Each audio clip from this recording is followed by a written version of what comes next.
Excited to be here with each and every single one of you because you get to experience growth like no other now. Day one, we went over, and I'll do a recap with you. Day one, we went over what the webinar is and what the framework is for the next 12 months for you. And some of you already chose your date. Many of you are in October or late October or early November for your webinar. Then yesterday, we went over the process on how to fill up your webinar and have strategic advantages in filling up your webinar. Now, today is, once your webinar is done, what do you do? How do you increase sales? So on your webinar, you're actually going to go ahead and present your offer. I think that's where a lot of people, in my experience, because I've trained dozens of people to do their webinars and host their events, that they get stuck on. They're like, I gave all the value, why haven't people bought? So you want to write this down. Make an offer. If you don't have a notepad, be sure to grab one. If this is, and by the way, if this is your third day, meaning you've been here for the last 3 days, put a 3 in the chat box.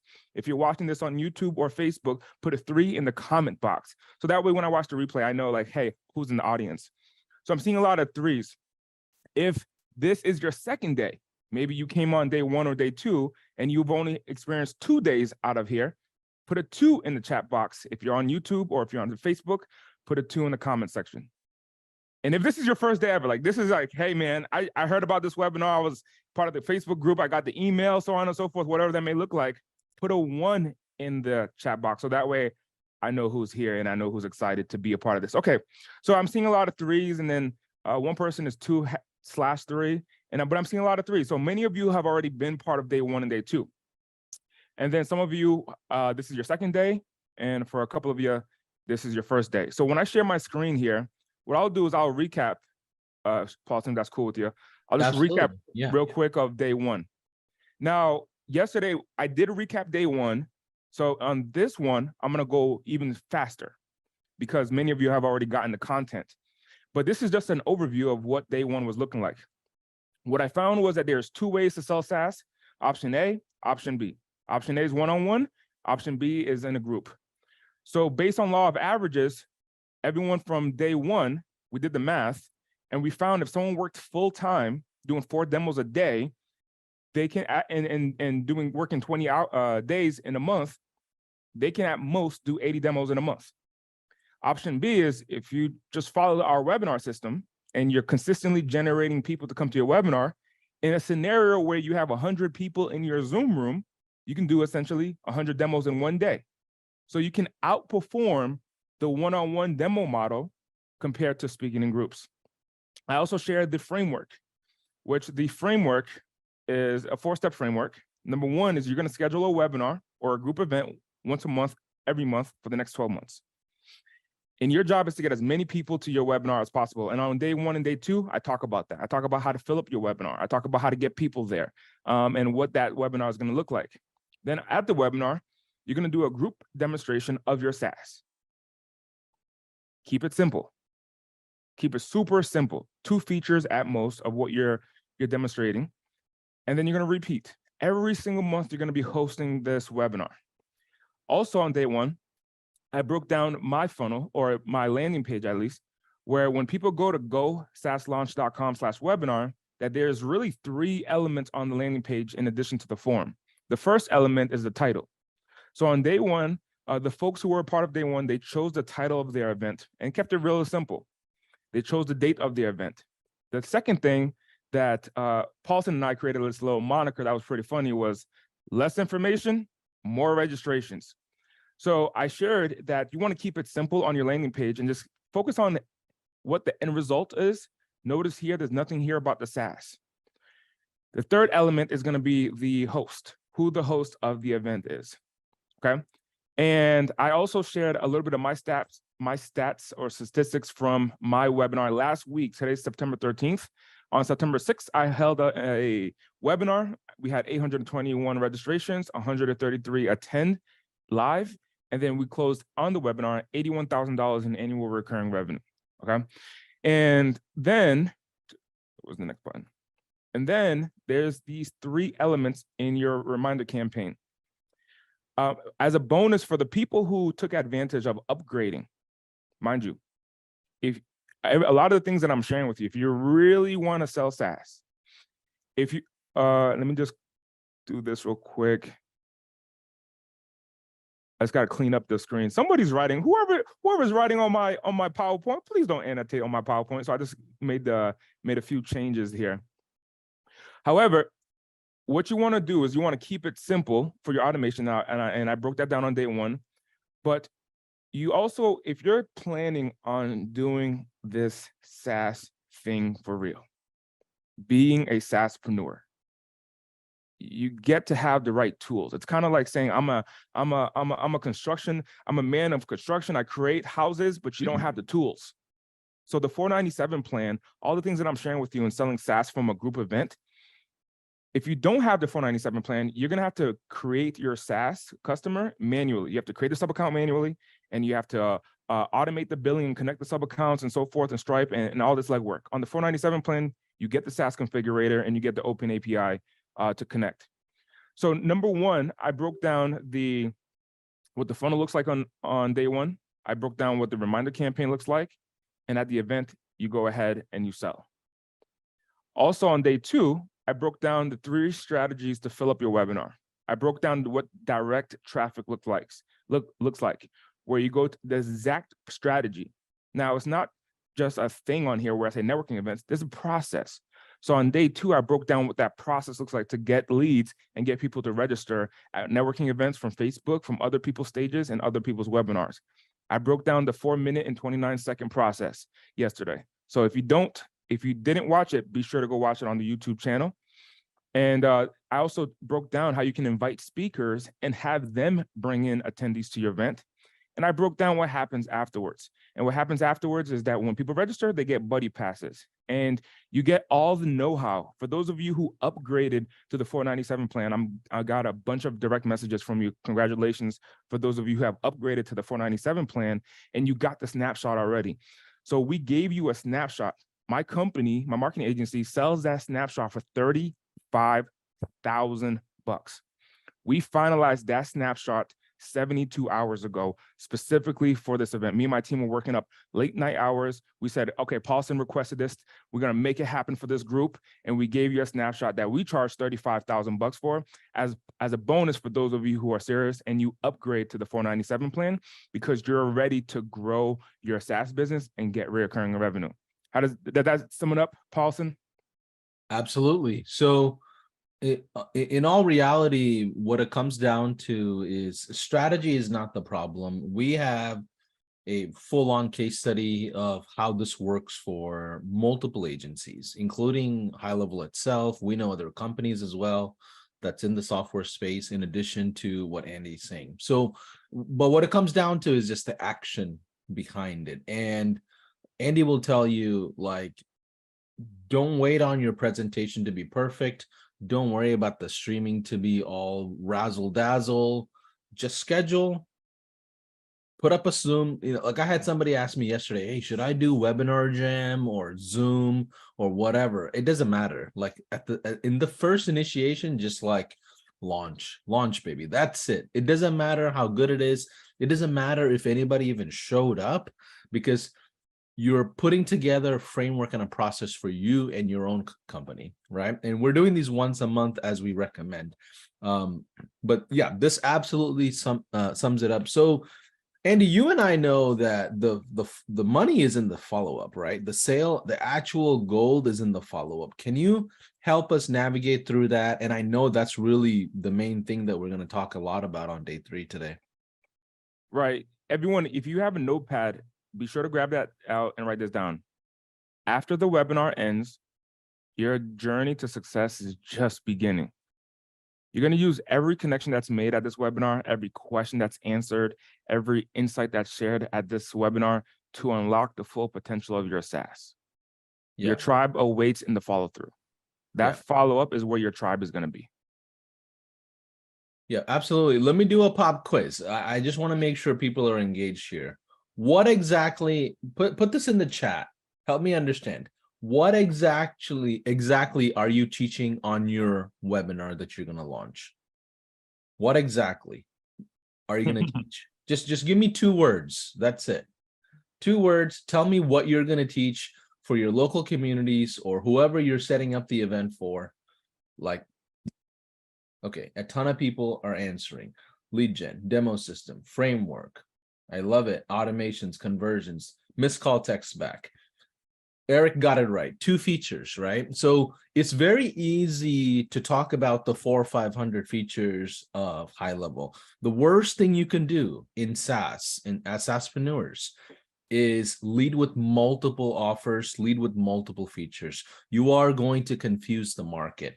In our 5-day challenge that we do for high levelers, we teach missed call text back, honestly, and leading with 1 Trojan horse. SaaSpreneur program that we have, same thing, how to focus in on a local market, leading with 1 or 2 max features. The same thing in our mastermind. So remember, you're not trying to teach them high level. That's not the point. We can do that with marketers and agency owners and technology people and IT people. You're serving the local market or individuals or professionals that are not in the marketing world or automations to begin with. So be sure to not confuse them by sharing all the possible capabilities.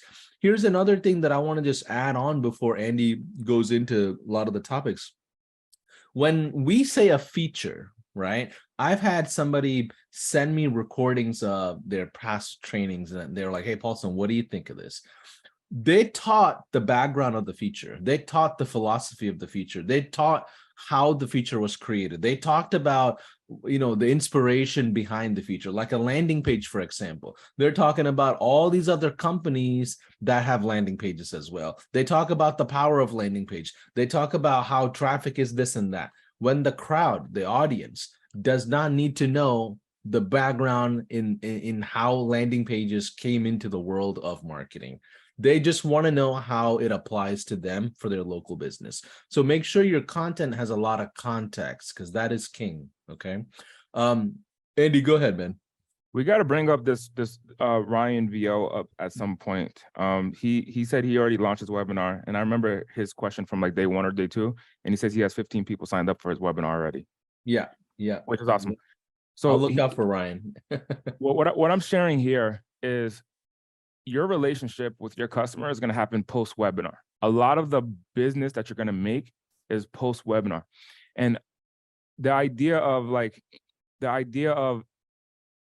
I only work on the webinar, that's the only time that I build a relationship with someone, is false, because a lot of the relationship is on the follow-up, answering questions, but you did majority. The point here of doing the webinar is that you did majority of the legwork. You did majority of the legwork. So if you want to write this down again, I shared it yesterday, but I'm going to break it down here. What I've seen and this is how I train my sales staff, is that there's a 4-step sales process for if you're going to do a one-on-one demo. Step 1 is greet, where you greet, qualify, present, close. 4 steps: greet, qualify, present, close. When you're greeting, you're building rapport. So you're going to say, hey, I'm Bob, or I'm Jeffrey, or I'm Tom, or I'm Joy from so-and-so SaaS company, right? And you give them your background, you find out their background, and so forth. So that's the greet. You're building a little bit of rapport. Then you're going to qualify. When you qualify, you're going to identify what needs that person has.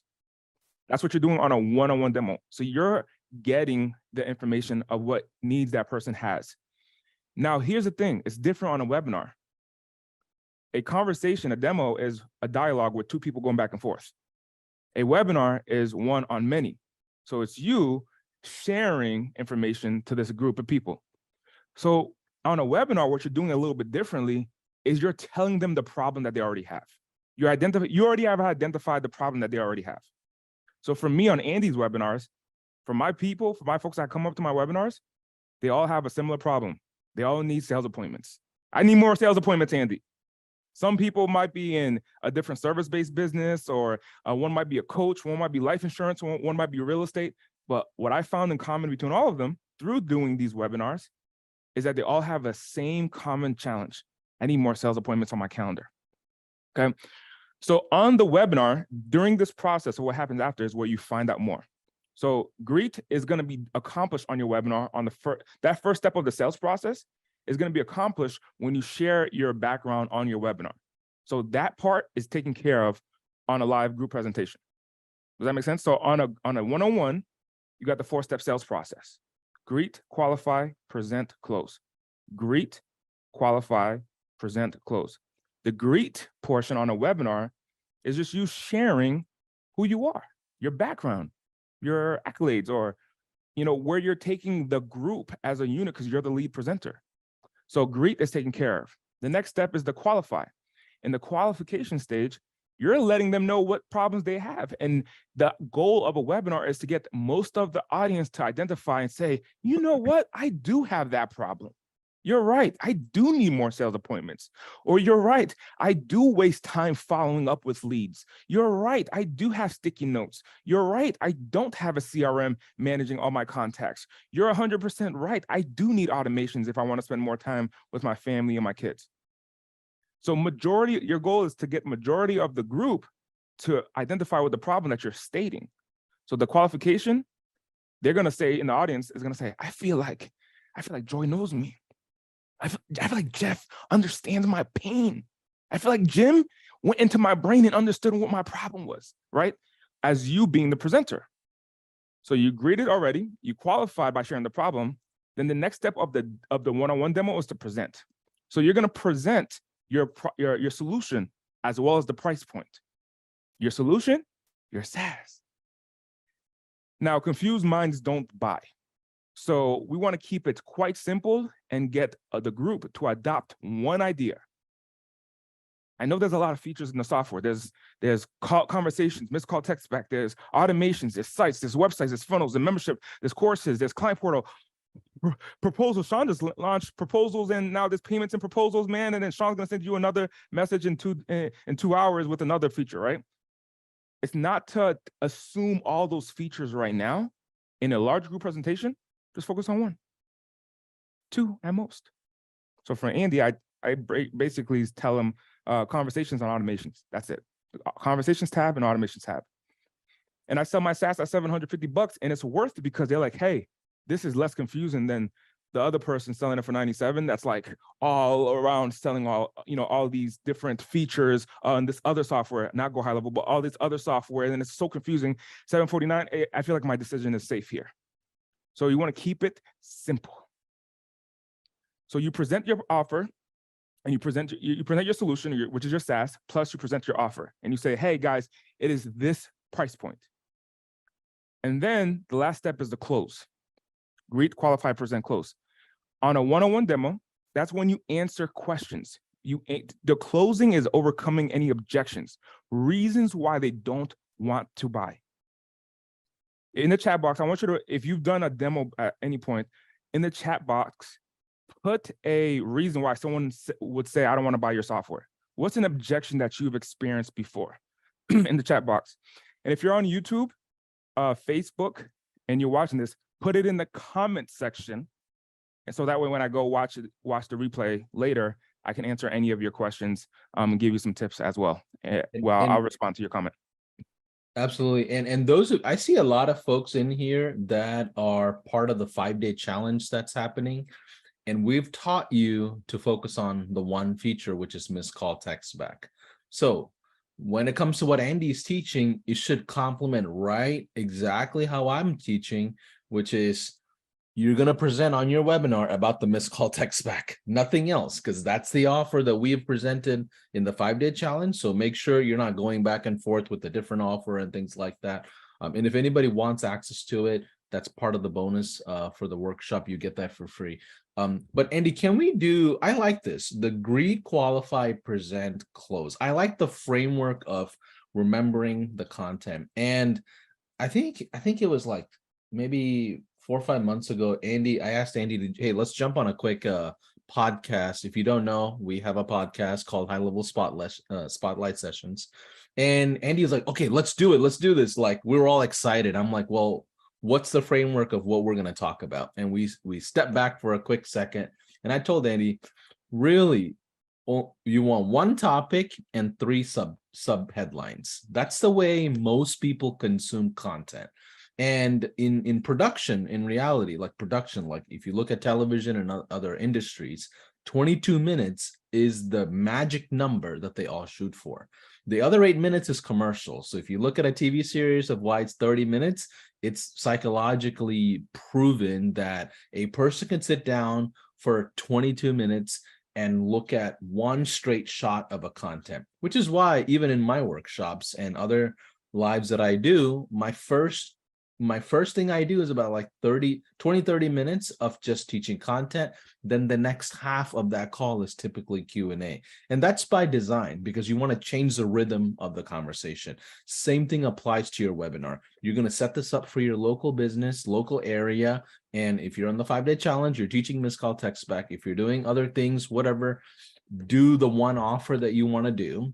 And take about 20-30 minutes. And remember, we talked about this webinar being 90 minutes long, right? So sometimes you may have to figure out ways to fill in content. But in the first one, it's okay if it's 45 minutes long. It's okay if it's 60 minutes long. It's okay if you went too fast and you're done in 15 minutes. Like it's all okay. But I really like the greet, qualify, present, close. And if somebody follows that framework, they can really connect with the audience, I think. 100%. Some of the objections that I have coming in here is like, for example, Twin City says, think about it. I need to think about it. And so what you're going to be doing is you want to get feedback. If you truly want to progress, like my software name, my white label is Progretta, and it stands for Progressed Daily. I have it on my wristband. It says Progress Daily on my wristband. Today I wore a shirt at the gym that says Progress Daily. It's a moniker that I use every morning to remember. So Progretta stands for Progress Daily. And in getting feedback, and you're going to learn the framework on the post-webinar process, because it's about getting feedback. We're going to identify what are the reasons people didn't buy. So if I did a post-webinar process, which Twin, you're going to learn it when I share my PowerPoint, if someone says I need to think about it, I'm going to include that in my next presentation. So I might do something like that says, hey, most people, when they get the opportunity to purchase my software, the first thing that they say to themselves is, I need to think about it. You want to write this down. Choose your commitment. And that's what I'll tell my audience. You don't actually have to write this down here. I'll tell my audience, choose your commitment. I want everyone here real quick to think of a pink elephant. Close your eyes real quick and think of a pink elephant. How many of you put your hand to the webcam? Open your eyes now. How many of you saw a pink elephant when you closed your eyes for a moment? Right? You saw a pink elephant because you thought about it. So that means thought happens this fast.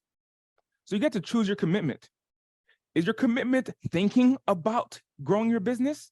Or is your commitment actually growing your business? So if your commitment is growing your business, you're in the right webinar. Do you see how I just got everyone going from, let me think about it, to focusing on choosing a commitment? So towards the end, I may say something along the lines of, what is your commitment? Thinking about it or growing your business? Okay. So let me go back to my presentation here because of what happens.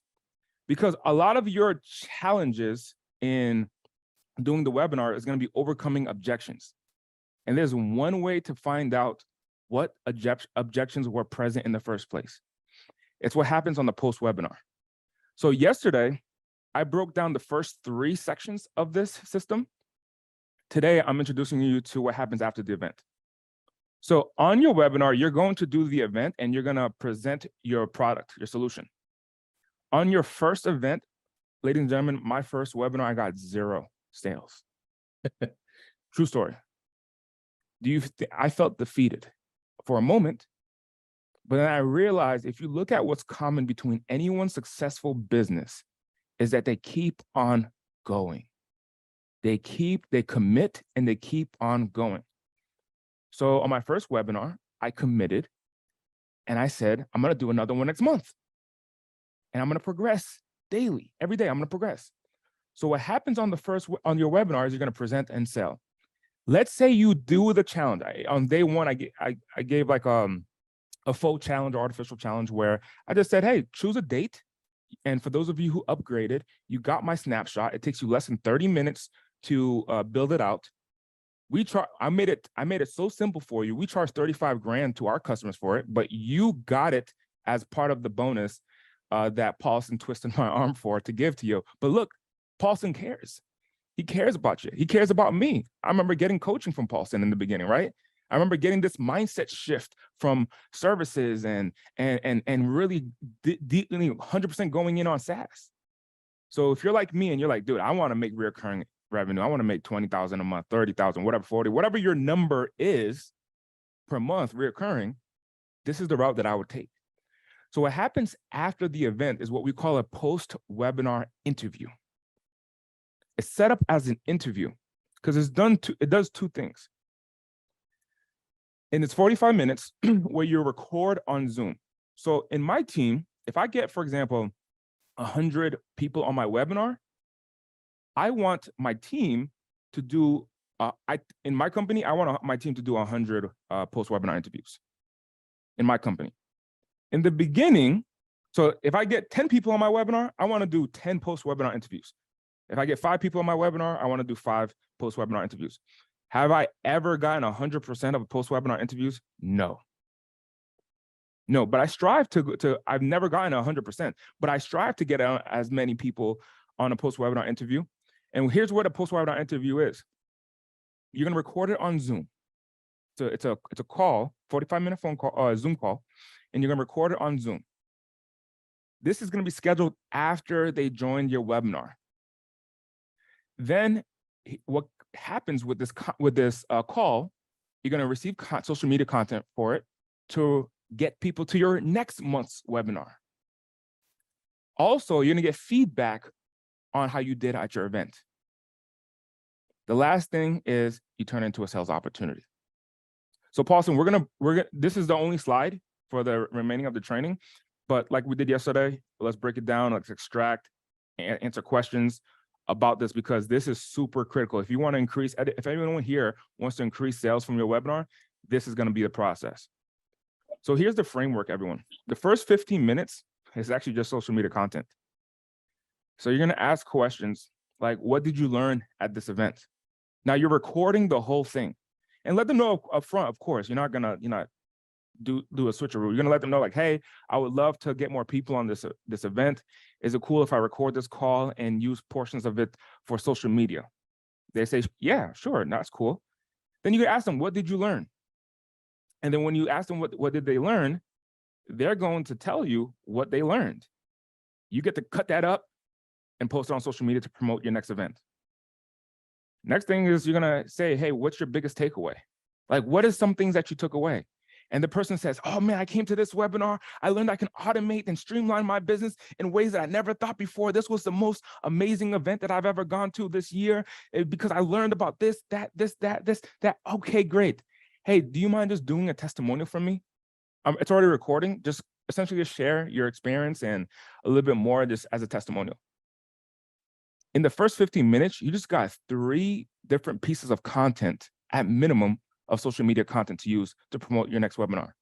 So even if that person, specifically that person, never buys your product, never buys your SaaS, they may say, I don't have a business, I don't need leads, I don't contact leads. I came because I thought I wanted to learn something new, but it's not for me. It's cool. That person is still helping you because they're creating social media content. Okay, any questions on? Yeah, real quick, Andy. So I just want to understand this. The post-webinar interview is a secondary event almost where you're jumping on a quick Zoom call or maybe a FaceTime or something and talking to an attendee that came to your actual event. And what you're doing is leveraging their experience at that event for content. And in addition, as a sales or closing opportunity, essentially. Yeah, I'll get into the sales portion of it towards the end, but the answer is yes. We're leveraging their experience because we get to promote that person's experience. When they go to your, in the snapshot that I gave you when you upgrade, you're able to add different videos and testimonials, right? So when you have these testimonials, it's going to inspire people to not only register, but to show up for your next event. That's serious. That move is really serious because most people that do the whole webinar world, I mean, I've seen thousands of people do the webinar thing, right? But the post-processing that they do is not really creative and strategic, like Andy's saying. that's big kudos to you, Andy. That's a serious, serious thing, because I can think of every workshop, every conference, like anybody that attended, we can do a interview ourselves. Like, this is something I'm gonna probably have our team implement for the conference, the summit that's coming up. I'm like, give us a quick 30-minute interview and we can leverage that for probably the next promotional event if we wanted it. When I hosted in-person events for so-and-so big names, one of the things that I would have the videography team do that I managed and led is I would say, go grab some attendees and grab their their testimonial. Okay. Yeah. And one of the strategies that we did at these events is that we shared, like, for example, we would, when someone, it was very strategic. I'm going to share with you guys an inside trade secret. I'm not really in that industry anymore, so I'm going to share with you an inside trade secret. When I used to speak, or when we had big speakers, especially big names come in, what would happen is, like, we would have the person on the side of the room, like a salesperson, or multiple salespeople of the speaker. So big name comes in and speaks. He asks a question. Who here, like, for example, I may ask a question, who here wants more sales appointments? Or let me backtrack. I would say, who here has a business? And there will be a group of people raising their hand that says, I have a business. We got salespeople taking photos of the audience of who here has a business. That allows us to identify who's actually a business owner versus who's not. So that's why if you go to those events, you got people walking up to you and say, hey, let me ask you a question. I noticed that you were a business owner, right? Well, because they have like an internal group chat with you as a photo, with your photo of you raising your hand that you're a business owner. When I saw that process and I implemented that process, how do I take that into the Zoom world? How do I get the videographer to record the video for social media content? How do I get to identify who is a potential customer? How do I get to find out what are ways that I could improve to deliver more value to my audience as it grows? This is why I share with you, ladies and gentlemen, but we don't have to spend a bunch of money on ads. I had over 6,000 people registered just in the last year for my events through this process. It fills up my sales team's calendar. They're excited. They're like, dude, my calendar's full. Andy did a presentation and he shared Progretta, our software. They already know the price. They already are interested. They've already identified themselves to be a potential candidate, and they scheduled themselves on my calendar. How amazing is that for a closer? Yeah. I'll share a quick story. So just so you all understand the bigger strategy behind this. My very first thing that I did before starting my dental agency, I started working for a company, a advertising agency. They're no longer in business, but a guy named Bob out of Vancouver, he had a really big stem cell agency, right? These are like, back then, 2014, stem cell was blowing up. And I witnessed his entire team close like 380 grand in one Saturday of standard marketing agency retainers. You know what he did? He got on stage, became the sponsor of the event, got on stage, and we're in Florida, by the way, Fort Lauderdale. And it was like maybe like 300 or 400 doctors and chiropractors who were doing stem cell. And he got on stage, talked about marketing in general, and it was just kind of a vague presentation. But at the end of the presentation, he was like, hey, listen up, everybody. I'm going to give you 6 months worth of marketing. Text this number. And this is before automations were like live, right? So he had like a 5-digit number, and it was like a zip code looking thing. And if anybody wants the 6 months for free, talk to my 3 guys in the back. And I'm standing in the back too with the 2 other closers. So he made me a closer that day as well. Talk to those 3 folks. And we had these like contracts, and these contracts were like, have you ever been to like the mechanic where they have like a white sheet, a blue sheet, and a red sheet? And it's like carbon, right? And we had these big contracts ready to go. All they had to do was put their name down and decide how long they want marketing for. So everybody would put down 6 months, 18 months. They chose the term themselves, and Bob sold it for like $4 grand a month. And that day was the first time I was like, holy moly, I've never seen anybody do 380 grand. And I'm thinking to myself, oh man, I could have paid off my house with that. It's insane that he was able to do that from the stage. On this webinar strategy, the grand scheme, the whole thing is not that different. It's not different. We're just going digital. That's the only difference. And the great thing about it is this is evergreen content. Yeah. Yeah. I have webinar content from 2 years ago, 3 years ago that I'm still using, that because your audience is going to say, I want to find someone that looks like me or has a similar scenario that I have. And so if they're able to find someone, even if that person who did the testimonial is not a current customer or is not a customer or never purchased, they found someone that looks like them. So it cycles people into your world, into your atmosphere. And the way that, for me, the value of the webinar is so, like, I have most of my most amazing clients that would fly to Las Vegas. We'll do VIP days. We'll spend the day together. We'll have dinner together. I'll meet their kids, meet their family, and I'll fuse in their family. It all started from a webinar. It all started from this one little sale at the beginning of a webinar a few years ago. Some of my best customers that are really almost best friends, all of them started from a webinar. My wife is my wife from a group presentation. I met her in 2019 from a group presentation. She was front row at an in-person one, not a webinar, but in-person one.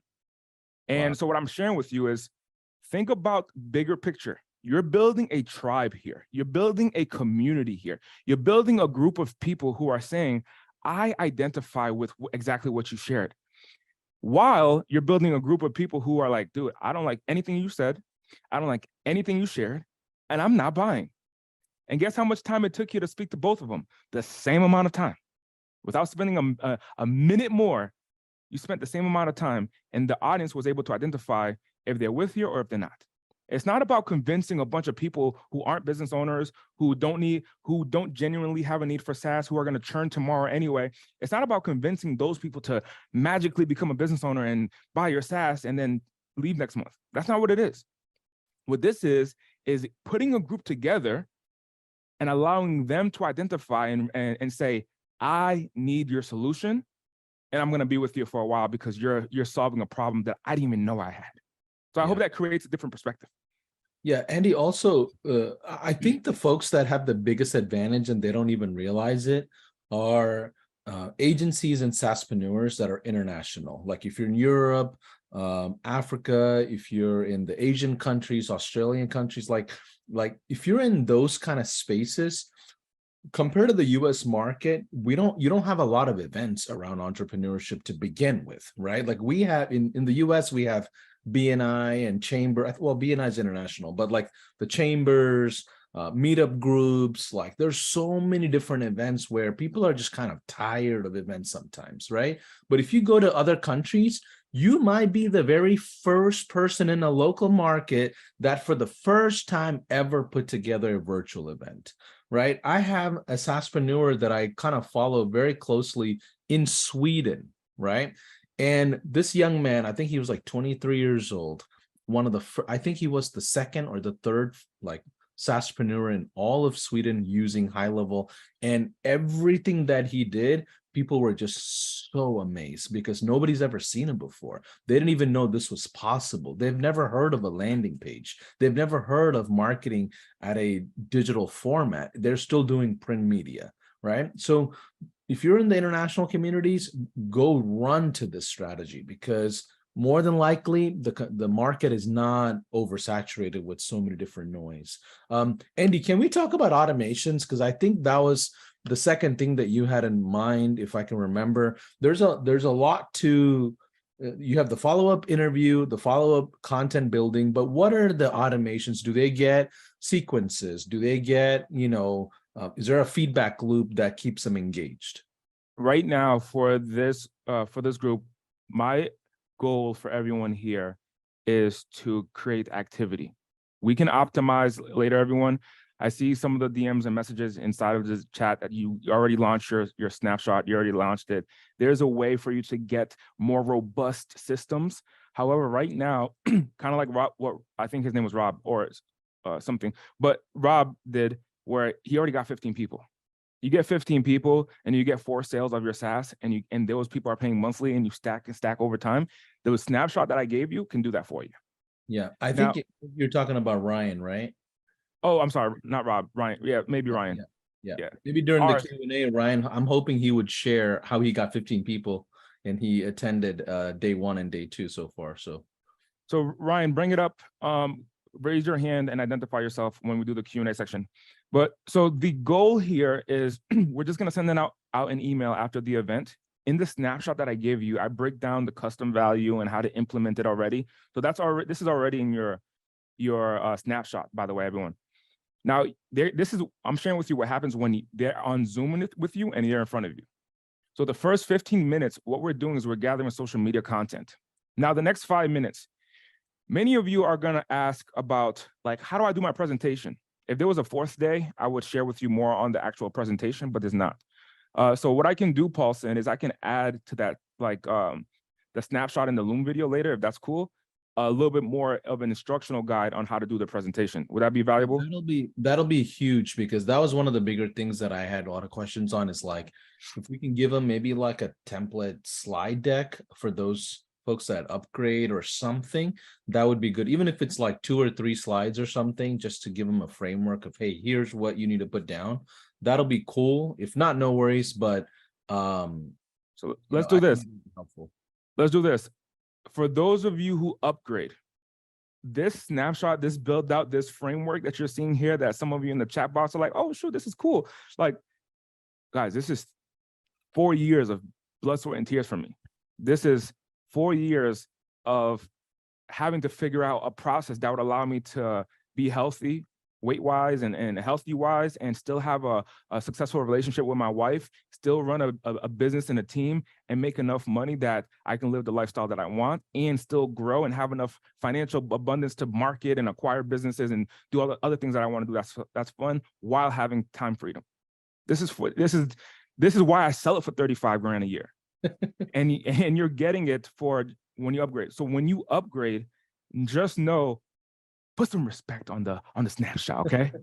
Put some respect on the snapshot. No, number 2, for those of you, I see the comments and the questions about the 90-minute presentation.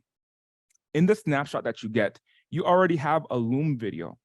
Now, that Loom video, when you meet with support or you get the link, however High Level delivers it to you, it comes with a Loom video. I'm gonna add, there's a way for me to add. So I already know that on the back end. I'll add a template slide deck that you can start using. Would that be cool? Put your hand to the webcam if that would be super cool if I got you a template slide deck.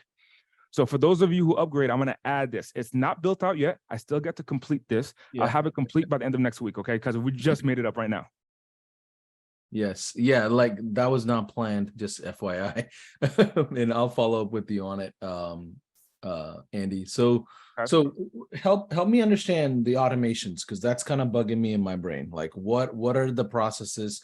Is there a 90-day sequence or something, or are there any kind of thing that you do to at least bring people back for a second webinar? There's no 90-day sequence. So we have 2 versions, if you remember, Paulson, here. We have 2 versions of the webinar snapshot. We have the basic and then we have the pro. What I set up for everyone here is the basic, because that's going to get you going within 30, 40 minutes. And like Ryan he already has people registered, right? He upgraded, so on and so forth, got the snapshot. It took him 30 minutes to build it out. That's on the basic. On the pro, there's a little bit more advanced back-end follow-up sequences to get people to follow up. However, what I want to share with you is, if you just use the basic right now, what I would do is I would just resubscribe people back to that and invite them to come to the webinar. Got it. So that's one manual step on the basic, because I wanted to make it as easy as possible for you to launch. Yeah. And one thing we do internally with high level events is we tag people that registered for a certain event, right? And then if we ever want to, and you want to use something like Smart List inside a high level that allows you to manage your audience. But either way, you may want to tag them for your first round. So that way, the second round happens, you include that audience that already registered once, right? And then over time, imagine this on your 6th webinar. Imagine the 6th webinar you may have, right? You have now the 30th new speaker, out of 5, right? Now, on top of that, you have audiences, even if it's like 10 or 15 people, now it's like 60 or 70. That's your new baseline. Like we have a mantra inside High Level. Each quarter is the new baseline because we break records every quarter. So every quarter becomes the new baseline, right? Like that's just the way we look at every department, every goal, every single thing. The goal, if you got 15 people to register your first round without really trying too hard, more than likely that's your new minimum, right? The second one, you need to go up to maybe 40, maybe 50. But either way, let's get back to it. So Andy, is there anything else you want to share for day 3 as far as content that we need to go over on strategy? Some of the folks are asking about, I'm seeing consistently in the chat that if you didn't get the Loom video that I break that down, Paulson, is it that with success that they go through and get that? They have it. I'll address those questions during Okay. Q&A because it's the same questions that for all, that I get. So we'll address all of it at once at the end. And remember, guys and gals, like we'll talk about the offer as soon as we're done with the content. So let's go to the second part, 5 minutes feedback, ways to improve the messaging, sales. Yes. So for the first 15 minutes, all social media content. We're just asking questions, getting social media content. Next, we're going to go into 5 minutes, the 5-minute feedback loop. We're just getting 5 minutes, just asking them, hey, question for you. You came to the event. What are your thoughts on it? And what are some ways that I can improve? Because my goal was to really drive value to the audience about leveraging automations or about leveraging marketing funnels or about whatever your 2 features are in the software. And they're going to tell you upfront why they didn't buy and what was wrong. And so they're going to say, well, what I would suggest doing different is, I think it was a little bit confusing. There was a lot that you shared. I think it was all good. But if you just shared the top 2, like it would probably been more clearer for me. And let's notate that. No harm, no foul, nothing bad. We'll just notate that because this person is your coach. Your customers are your coach. Yeah, don't feel so offended. I promise you. Yeah, don't feel offended. Like you can DM me and say, hey, Andy, I thought your presentation was not that great. And I'm gonna say, what made you think that, and how could I improve? Or you're gonna say it was cool, whichever. Or it's all a learning curve. Next thing is, hey, you're gonna ask. There was an offer that I did. Actually, what I would do is switch these 2. Is I would go into the next one. The second one that I would ask a question on is what are some ways that I can increase attendees? You came to my webinar. How did you come? And what are some ways that you think I can increase more people? You let them know your request, because ironically, some of the people that you're talking to may already be influencers. And by you letting them know your desire up front like this, like, hey, I'm trying to find out some ways I can increase some attendees, they may say, you know what? I have a connection for you. That has happened to me countless and dozens of times on my PWIs.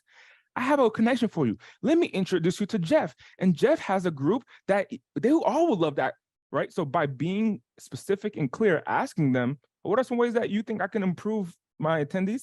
They may connect you, as well as they may give you some different ideas and strategies that you may not know of.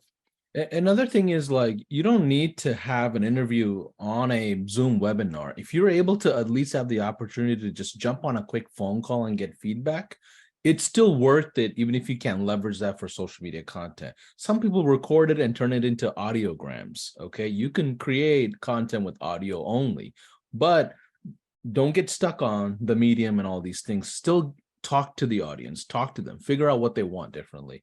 Go ahead. You don't have to be attached. Although I said Zoom, don't be attached, especially right now when we're trying to create activity, we're trying to create your tribe, we're trying to create your database. So if that person's for whatever reason doesn't have Zoom or can't go on Zoom, you can do a call recording, let them know that the call is being recorded, and that of course that's a great strategy, Paulson, doing the audiogram. The next thing is I'm gonna do the feedback on ways to improve sales. And you'll communicate and ask them, which is going to ultimately lead to number 3, but you'll communicate and ask them, hey, I sold an offer on the webinar. Do you remember that offer? Find out if they even remember that offer, if they were present, because for whatever reason, we've had people, I mean, out of 6,000 people, I've had a ton of different scenarios. We've had people who had their phone, they're doing the webinar on their phone, and they were doing the dishes, and the kids came in screaming, and then they were handling the kids, and they didn't even see my sales offer, right? They wanted to buy, they didn't see my sales offer. So ask them, do you remember that offer? And if they say yes, then great. What are some ways, I sold it to the whole group. What are some ways that you think I can improve my the amount of sales that we got on my software? Their response is your golden ticket as to how you're going to overcome the objection of whatever came up for them. So whatever they share with you is a tool for you to use, number one, to increase and add to your presentation. Number two, to support that individual with clarifying some concerns or objections that they have. So if someone says to you, if you say, hey, Barbara, you came to the event, do you remember that offer? Yes, I do. It was great. It was a great offer. Barbara, what are some ways that I can improve the sales of that? Well, I think if you just, I think less. I think because I was like, for me, I was still stuck on the automations portion. I wasn't quite clear. And then you quickly went to sites and how cool sites are. And then you talked about funnels. And then you talked about, I'm looking at my notes here, John, Andy. And then you went to missed call text back. I was so stuck on the automations that when you got to the end and you told me to buy, I was still on the automations part. So maybe less is more, and talk more about the automations, because I think that's what everyone will probably be more interested in. Yeah, you know what's funny you say this, because like in our 5-day challenge, this has happened quite a bit of like people will present the one Trojan horse offer we're teaching everybody. Hey, missed call text back, don't talk about anything else. But when they get to the offer presentation, in the offer, they value stack a bunch of different technology pieces like funnels and landing pages and all these different things. And some were addressed, some were not addressed. And even if they were, they don't know how it applies to missed call text back. So it's important when you present an offer that you don't overstack. Okay, it's very important, because if you don't have a clean punch, you more than likely won't be able to follow up and close the deal. Just FYI. So keep it very, very simple. When it comes to the follow-up, so do you have separate sales calls in addition to these post-webinar interviews, or is this the actual sales call included all in one, Andy? It's the same sales call. So at this point, we're only 15, 20 minutes in on the call of a 45-minute scheduled call. Okay. Oh, it's a scheduled call. It's a scheduled call. So if you remember everyone in the diagram here is that we send an email and we ask them to do a call. Okay, and they self-schedule, or you have an appointment setter that schedules that, or do you force a schedule on them? Like, what does that process look like? Great question, actually. That's a great question. So here's what I've done over the years. On the actual webinar, like if you like, mine is like audate.net/PWI. So I'll tell everyone, go to audate.net/PWI and schedule this call. So I'll have everyone on the webinar actually just schedule the PWI already. That's how I've increased my numbers. Number two is that we have this email automation that goes out and that just says, hey, would you please schedule a call? We want to hear feedback. We're not saying that it's a sales call. We're just saying, hey, we would like to, because that is true. We just want to hear their feedback so that way we can improve, whether they buy or not. So we're going to ask them to schedule the call. And usually the people that I've seen that schedules the calls are the people who are most interested in not only the offer, but the content and continually building the relationship. There are people who are just never going to talk to you again. And that's totally fine. Yeah. Well, one thing I recommend is, especially for the local market, if you're in SaaS, you don't need to niche down, just focus on all local, okay? What you can do is offer a 15-20 minute local marketing strategy session. And you want to let them know, as an exchange for the free strategy session, I'm going to ask you feedback about the live event that you attended. So they go in with an expectation that it's almost like a feedback survey kind of thing. At the same time, they're getting something out of it. Just FYI. I've seen a few people do that. So exchange a strategy session for feedback of the event. And at the end of the day, it's a closing call for you. It's a feedback loop for you. You're going to learn a lot from it. Make sure you record these calls, even if you don't record your webinars, because I understand some people don't want to listen to themselves, but record these post-op calls. Okay. So at this point here, if remember, I know it says it for the 5-minute feedback. The way that you're going to do on the 5-minute feedback is, number one, ways to improve the messaging. Number two, ways to increase attendees. And then you'll do ways to improve sales. So you just ask for feedback on what are some ways to improve sales. Then we can transition to the sales portion of the call, which is, hey, I made an offer. I noticed that I expect that you're talking to someone who didn't buy. If you're talking to someone who did not buy, then you're just going to ask, hey, I noticed that you did not buy the offer. Can you just share with me, why did you not buy the offer? Now, if you're talking to someone who did buy, just ask them, why did you buy the offer? Both of them. Now, the reason why you're going to ask the person who purchased, why did they buy, is because you're going to reinforce that action of whatever it was. So they may not care anything about automations, but they all said, I love the conversations tab that I can connect, my Instagram, my Facebook, my text message, my email. I loved all that. If you hear that 10 times, that your whole audience loves the conversations tab. Pattern, yep. And you see that, you hear that 10 times, you see a pattern there. And no one cares about sites when you present the sites. Then focus on the conversations tab next time to remove sites. Okay. Now, for the people who did not buy, find out why did they not buy. This is, hey, I'm asking for feedback, or why did you not buy? They'll tell you why did they not buy. Because of money, because I don't have the time, or I've heard this before. I don't feel confident that I'm going to be able to deploy it myself. Right. So that's when I can identify and communicate, oh, we have this course, we have this training, we have this available to you to supplement that. Right.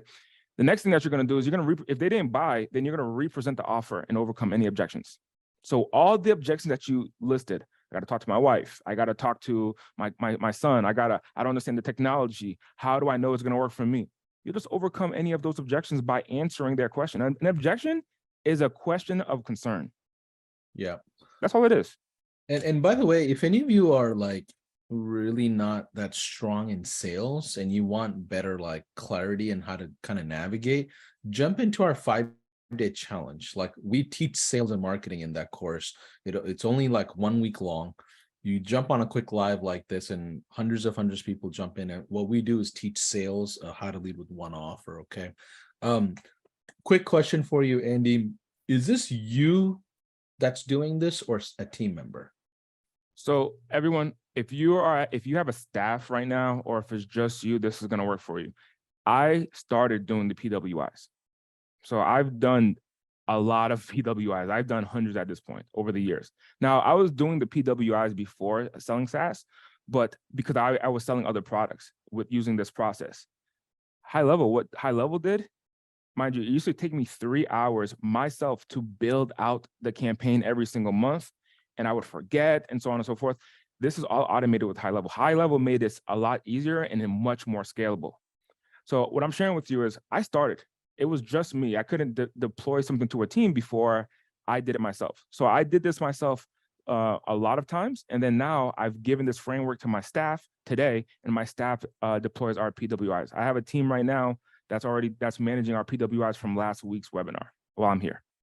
Yeah. And remember, when you build these things out, one thing I always realize is people overbuild processes too early, especially in the agency game.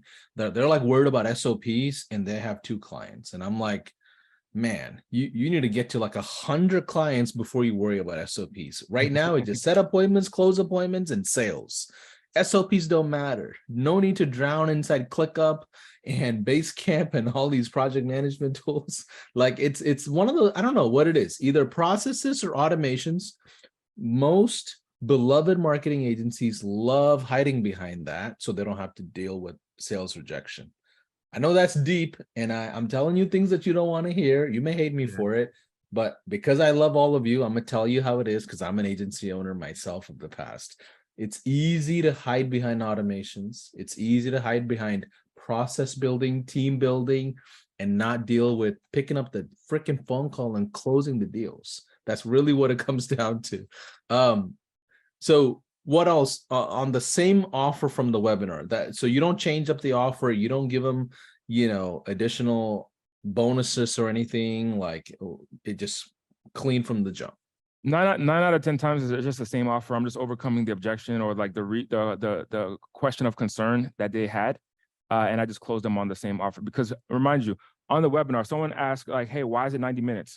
I'm going to be adding the presentation framework as part of the Loom video. It's a link that you should be getting from Success when you upgrade. Now, so next week you'll see it there. So just go to that same link next week, and you'll see the updated with you'll be able to download a PowerPoint presentation or a Google slide presentation that with a template, as well as a video sharing with you the 90 minutes.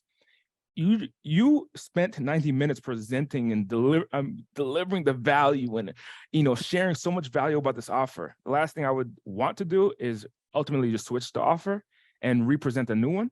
So if you can stay in the same offer that you presented.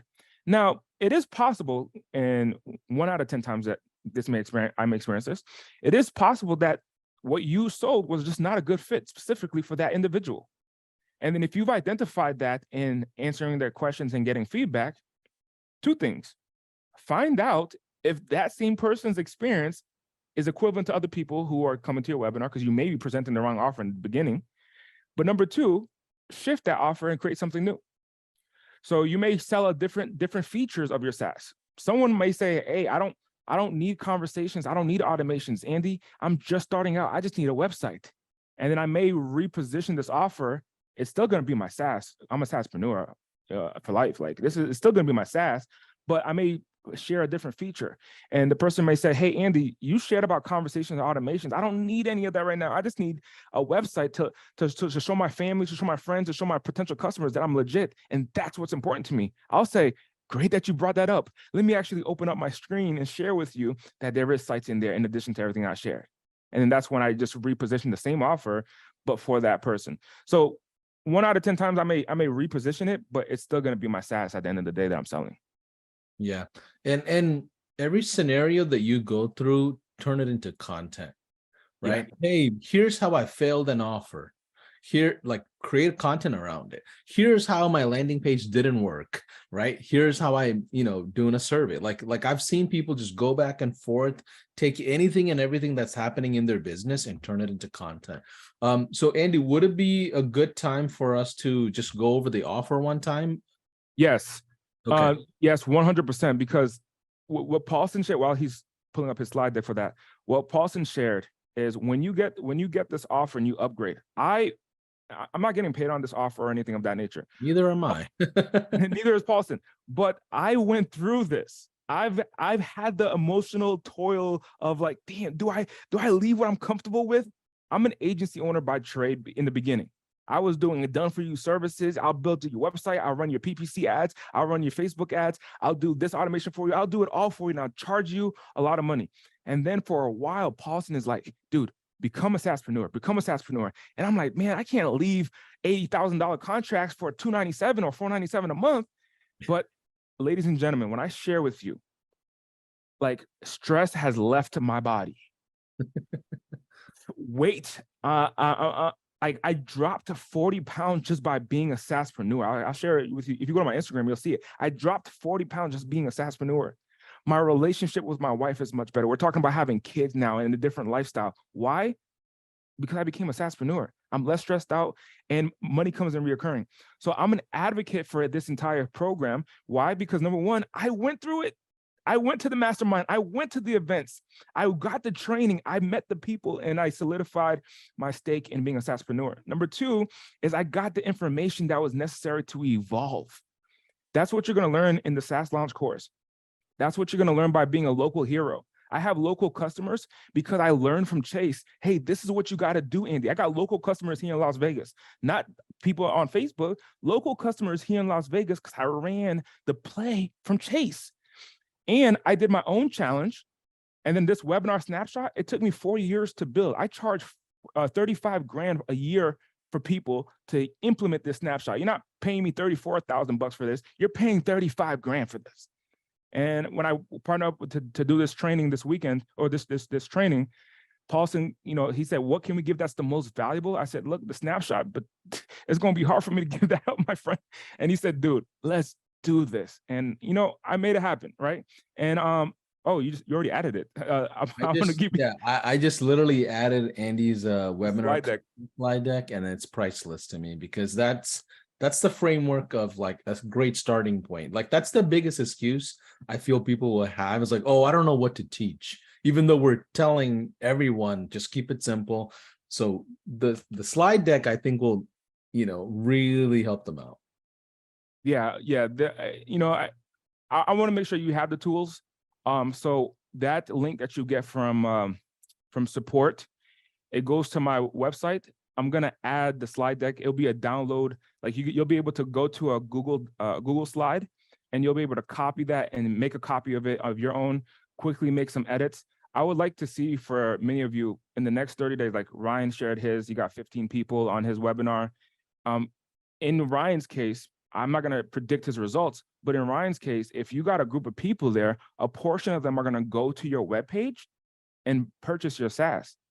And the way to make it all automated with the API and the SaaS configurator is to be on the 497 plan. So this is why I'm like, hey, look, just upgrade now rather than later. So that way you get all the goodies and all the snapshot. In 30 minutes, you can have your landing page built out. You can have your campaign built out for your webinar. You can drive traffic to it. Next Friday, I'll have the content slide deck ready for you. So that way, when you go to that link, that you'll be able to download it, make a copy, add your words, add your product, and add your offer. And I'll have a video attached to it as well, Paulson. So that way I'll guide you. Yeah, and just to simplify, if you upgrade to High Level's 497 plan, you get the Local Hero Playbook course that Chase has built. You have the 5-day SaaS launch course that I do. You have Andy's webinar snapshot. You have Andy's content slide deck as well. I'm sure it's well over 5,000. I literally just put a number there to just make it look good, but I truly believe in the 497 plan. You can automate your entire SaaS process, your entire onboarding, like literally everything you can do. You can create a bunch of different subscription plans, and some things that we don't even talk about is texting rebilling, email rebilling. There's even additional revenue that you can create off of it. And the link is gohighlevel.com/upgrade now. And I'm gonna be honest with you, if this is not going to be up for too long, we're going to probably take this offer down, because this is not something Sean and Robin and a lot of our guys are crazy about, because we're not salesy people. I twisted their arm to let me have an upgrade offer just so we can just create some excitement around the workshop just in general. So Andy, let's do this. One thing I want to share also is Andy's going to be there at the conference in October. And that's a really big deal. Give me a 1 in the chat if you're coming to High Level Conference in October. I'm curious of who I'm going to meet in person, rub shoulders with. I see a few people. Let's see. Okay, a ton of ones. Okay, awesome. I'm going to see a lot of people in Dallas, and we're going to do something called the SaaS panel. I have Andy as well as 4 or 5 other people that we're going to just simply ask and navigate through SaaS questions. Same thing for the affiliate marketing. Some of you may not want to do SaaS and you want to do affiliate side. There's an affiliate panel. There's also, I believe, an agency panel. And then there's 2 sides, right? There's the party crowd that just want to celebrate and have a great time because this is like a moment for them to just take a break. There's that side. And there's also like a mastermind type of environment, which we call breakout sessions, where a ton of speakers are there and you can literally take your notepad down and treat it as if it's a full day mastermind, and you can learn specific topics that you want to go learn. So there's enough for everybody. I think we had a split pay offer that might have expired, or it is expiring today or something like that. Ethan is part of our admin group. He's on this call. Ethan, do you know if we still have the split pay, or is that over already? Split pay is almost over. I'm pretty sure they're not going to last within the hour. So if you do hop over, if you go in our Facebook group, I did make a post about that before the webinar. The link is on there. So please, please, please, if you do want to take advantage of this, Pop in the Facebook group, it'll be there for you. Yeah, and Andy's going to be there, a ton of speakers. And by the way, like, let me just pull up the website so you know all the different speakers. Someone said in the chat box, Paulson is looking good on his weight loss journey too. Everyone, man, I'm down 50 pounds. I'm down 50 pounds. Dude, I saw it, man. I saw it, man. The photo that they used to promote this this training was not even. I was like, that's not even Paulson anymore, man. My wife gets pissed off about that. It's like, Paul, honey, can you please upgrade your photo? That's been there for a year and a half. And I'm like, I just haven't had the time to get to it. We've been busy building, you know? So you have all the speakers in here that you want to take a look at. Ton of power players. There's Andy right in the middle. But if you don't know who these people are, do some research. These are power players. Like I'm telling you, some of them are coming, and this is the only event they even speak at for the whole year. So grab your tickets. Like I promise you, if you get into a SaaS event, this is that event. Okay. Andy, let's do this. Let's go through Q&A. And if you can, today's the last day. So today's day 3. So if you have questions around everything we talked about, this is the perfect time. If you have problems with your high-level account and random other things that is not relevant to the conversations here, please go to our success room, our support channels. There are plenty of great talent there that's going to help you. So let's do that. Let's go through. I see a ton of questions. I've got about 10 questions here. I'll go up to 10 questions, okay? Andy, before we get started on the Q&A, I just want to tell you thank you, bro. This has been amazing.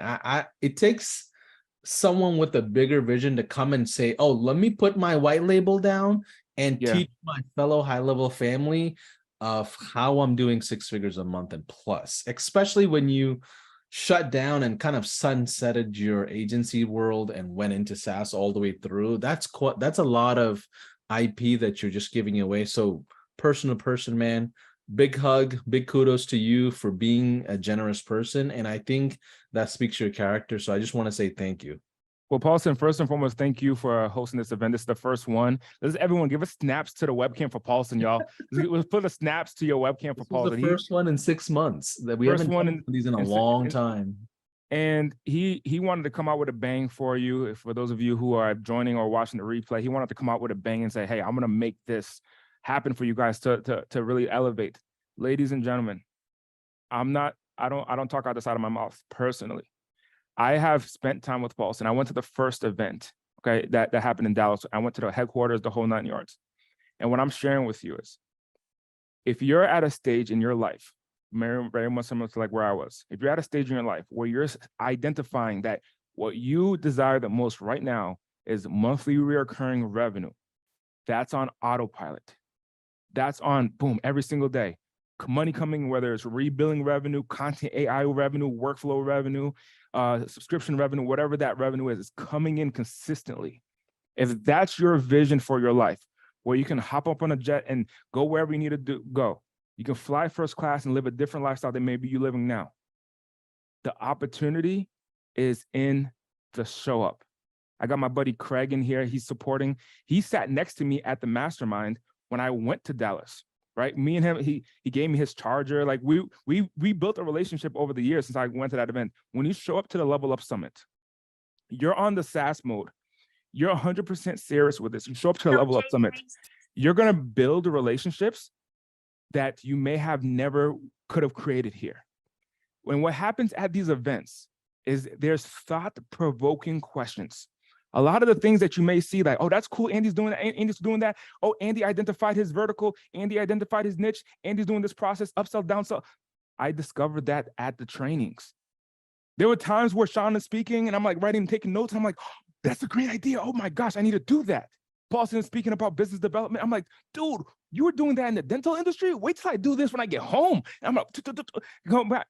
Every time that I've gone to any and paid for any of high levels training, on the back end, in hindsight, it was free because of the profit that I made on the back end. So if you're at a stage where you're like, dude, I don't know if I should upgrade. I'm not certain if I should upgrade. That $497 is going to be the best $497 that you spend, because you're going to get all the goodies, implement your event, and just try it. Try an event. Try a webinar. Try to sell your SaaS to a group of people. Come to the Level Up Summit. Just get around the environment. Watch what happens in a year. Watch what happens in a year. What's that? Yeah, let's go with Ryan, because we had asked him to just Yeah. chat with us, and then we'll go through the Q&A. Hey, Ryan, sounds like you got 15 or 20 people in your webinar. How did you do that, man? What happened in the last 2 days? What's up, guys? What's going on? Great session. I really appreciate you all. For Seeing sure. you all. How did I do it? Well, actually, it's funny because I went and looked exactly how many people there are, and there were 12. And so while I've been on this right now, I have it up to 15. So I put in the work while I was here. So did you launch it with a snapshot, by the way? Is it with the snapshot that you launched it with? Yeah, I have the snapshot. Amazing. Congratulations. How did you invite people into it? Did you post somewhere? Like, what was the so I did so I guess the way that I would describe it is this. So I built my network on Facebook, and I did a hand-raising post saying, let me see, I can tell you exactly what I said, just in case anybody wants to snatch it. But it's nothing crazy. It's just a hand-raising post. I'm going to put together a small workshop showing you how I structured my SMS and email marketing for home service businesses. And you can insert whatever you want there. And then it's what you want the invite. And then it's just boom, boom, boom. I have 84 comments here right now that I'm working through. And then all you do is, so the algorithm in Facebook is, it has like a 60-second timer. So when somebody comments for 60 seconds, it's going to show it to more people for 60 seconds. After 60 seconds, it stops doing that. Somebody else comments, it's going to start showing to more people for 60 seconds. So what I do is when somebody comments, I say, hey man, do you want me to send it to your, do you want me to send you a DM with the invite? Boom, 60 seconds again. Then they comment, yes, I want you to send it to my DMs. Boom, 60 seconds. And then I say, awesome, bro. I'm sending it to you right now. Boom, another 60 seconds. And then I go into their DMs. I drop the link that Andy, or not that he gave me, but we got the upgrade. So I made a link. I just dropped the link. They go into his Snapshot and it takes care of the rest. That's insane. That whole strategy is called comment laddering or ladder commenting or something like that. And a lot of Facebook admins and people kind of forbid that because it creates over engagement and it takes away the spotlight from the admins quite often. But it's a great strategy for somebody to just go into an industry specific spot and just create a lot of traction. So kudos to you, Ryan. If you're doing this in people's, I wouldn't do that in people's groups because they'll boot you. This I did on my personal. Got it. Personal page. Yeah, and you can create a video on this too and be like 30 seconds, say, hey, I'm doing a workshop around SMS and email marketing, or keep it even vague. Even that's kind of too specific. I would just say, hey, I'm doing an online workshop for entrepreneurs. And then you bring anybody that's curious so you can later on curate the follow-up. Go ahead, Andy. Were you going to say something? Less information, more registrations.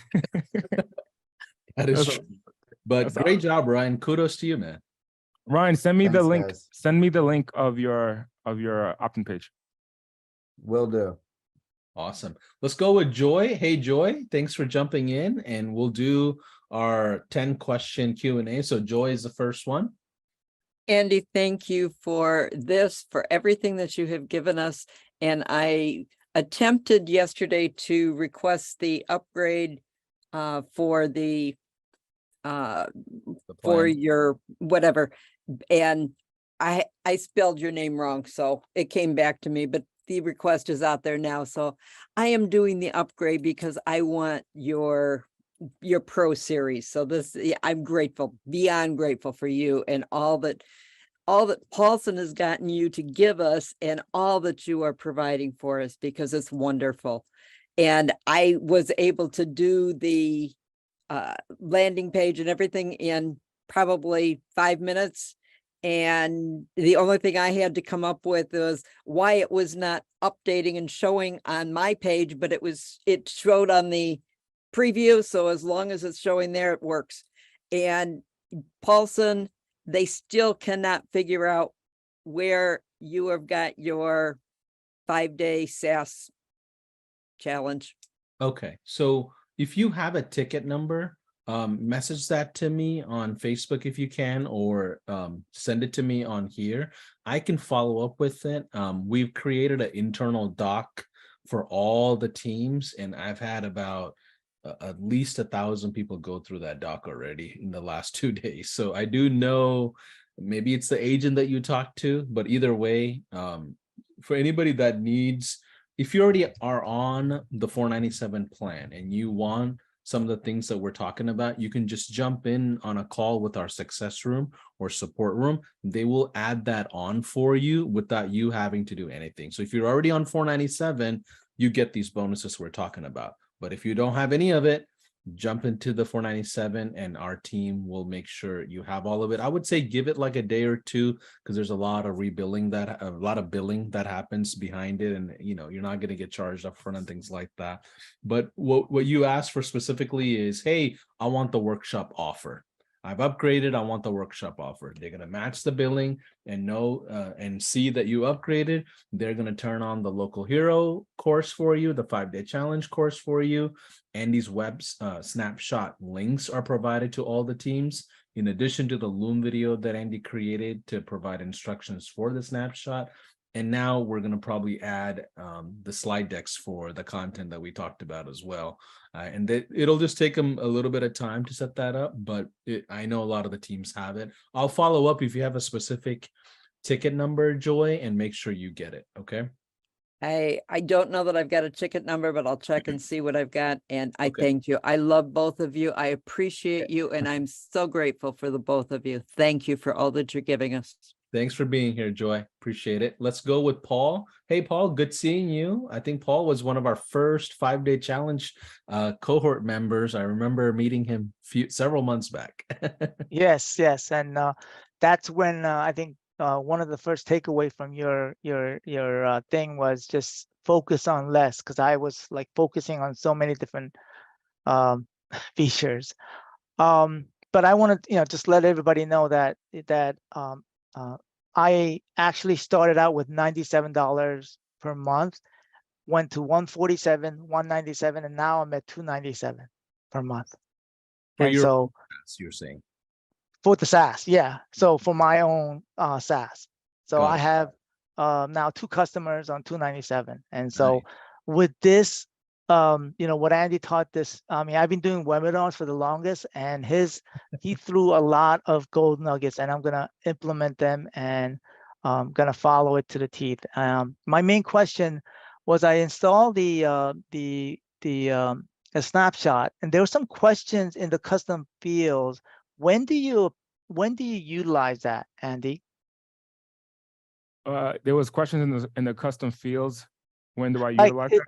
yeah, So- so like it asked some people like some questions about like, what do you expect to learn in the webinar? Do you add? Go ahead. Great question, Paul. I mean, so that was, and I know exactly what you're talking about.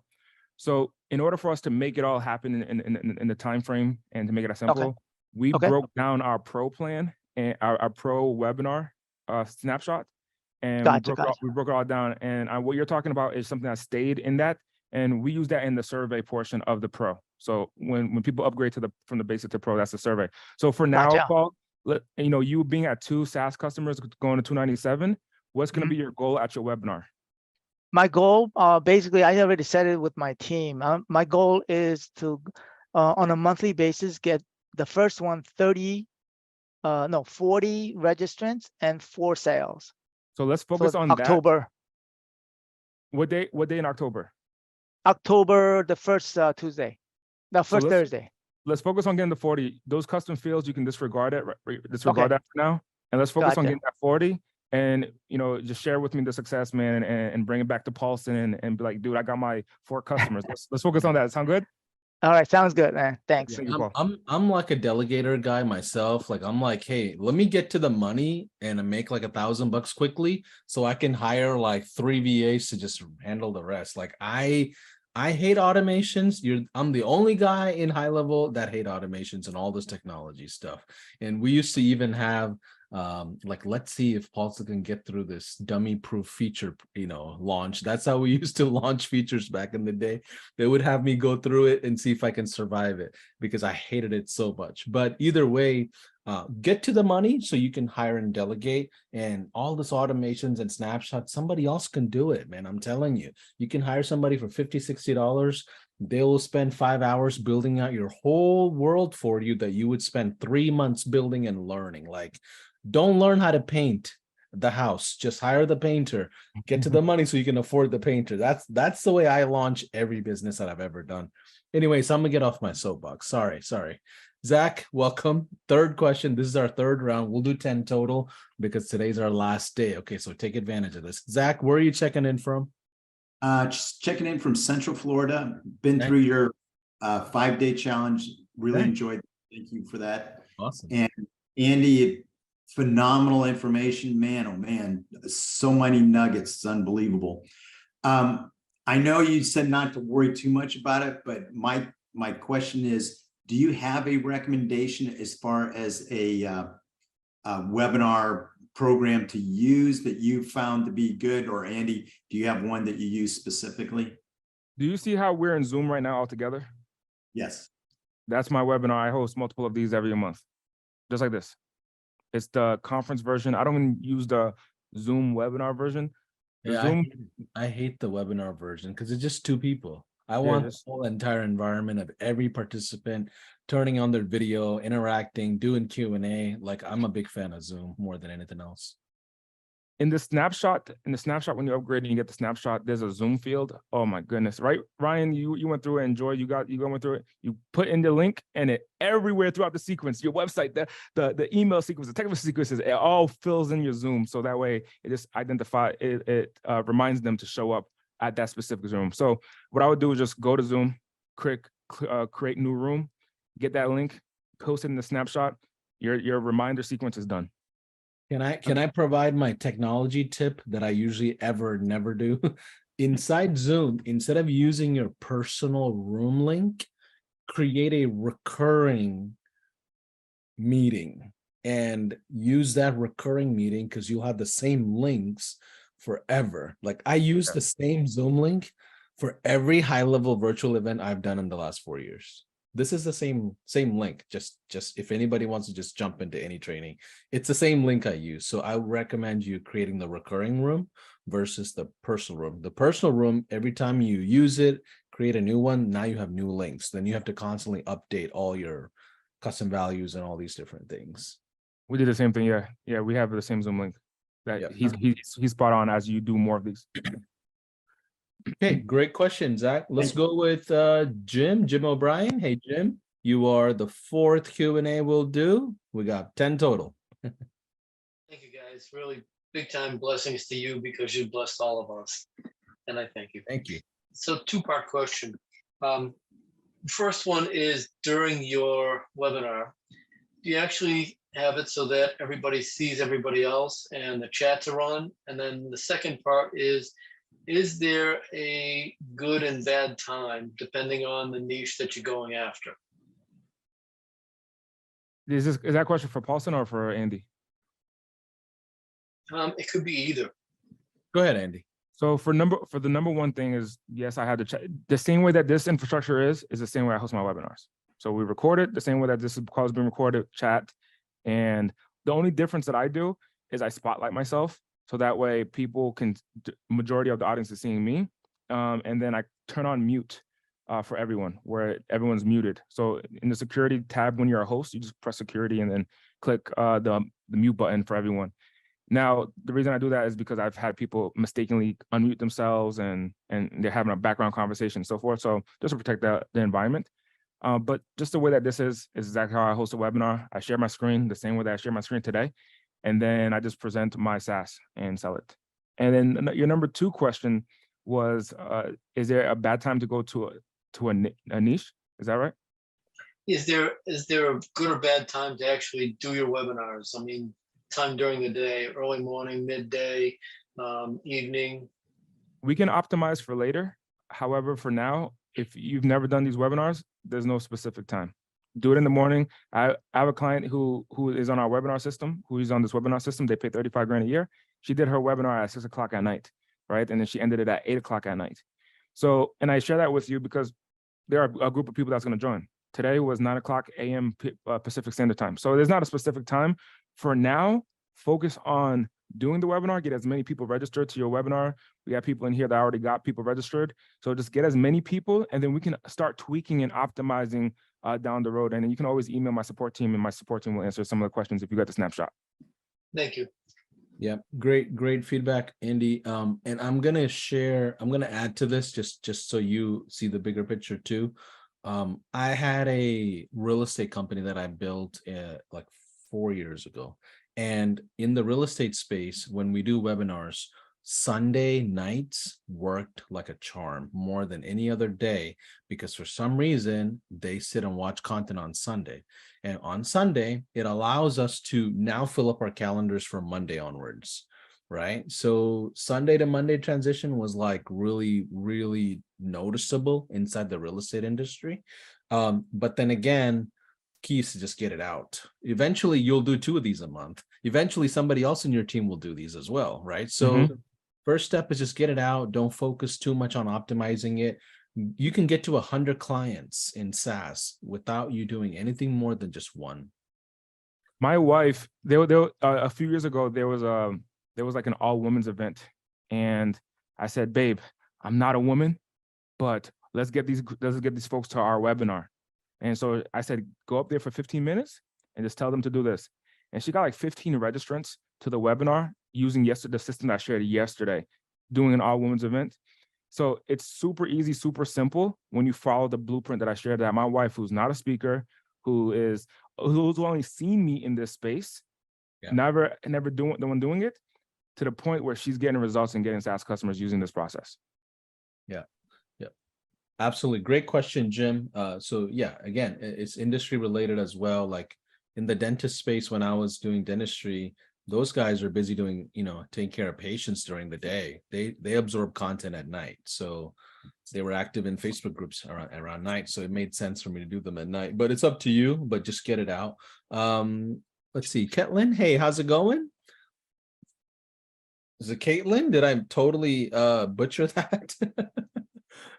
No, you said it right, Katie. Oh, okay. Okay. Question number 5. Yep. I'm a brand new here, so I have like almost a month registered, and I'm at $97 dollar the program, and I'm trying to learn as much as I can. And when I saw this webinar, I wanted to be, even though I couldn't make it all 3 days.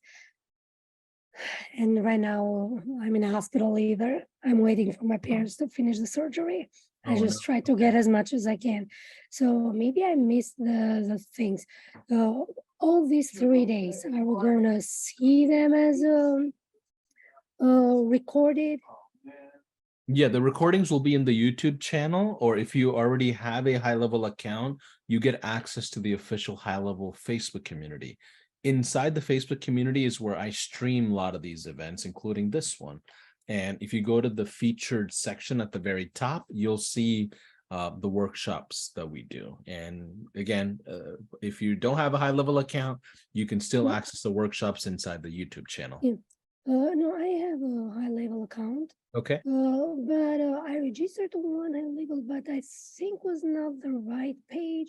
That was like with job and things, and I think it was a there is something page, called the high-level. Yeah, there's something called the high-level official community. You just need to search for groups inside Facebook and get access to it. It sounds like what you have access to is the high-level job network with like maybe 10,000 people. That's where a lot of our virtual assistants hang out. Yeah. So I think so. And I had a couple of questions. When I reach the level that after I teach myself, that I can start to teach the others, how do you give them the link? Through email. Where do they get the?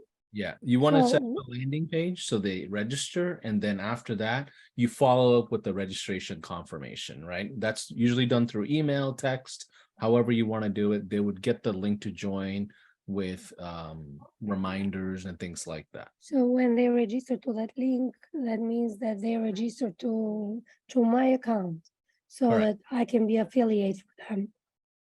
Yes, yeah. You want to set up Yeah. a sub account for your own agency wherever you set up your webinar registration pages, and that's where all those audiences will go to. Yeah, you have So a it's you'll like have one link for all of them. correct. Yeah.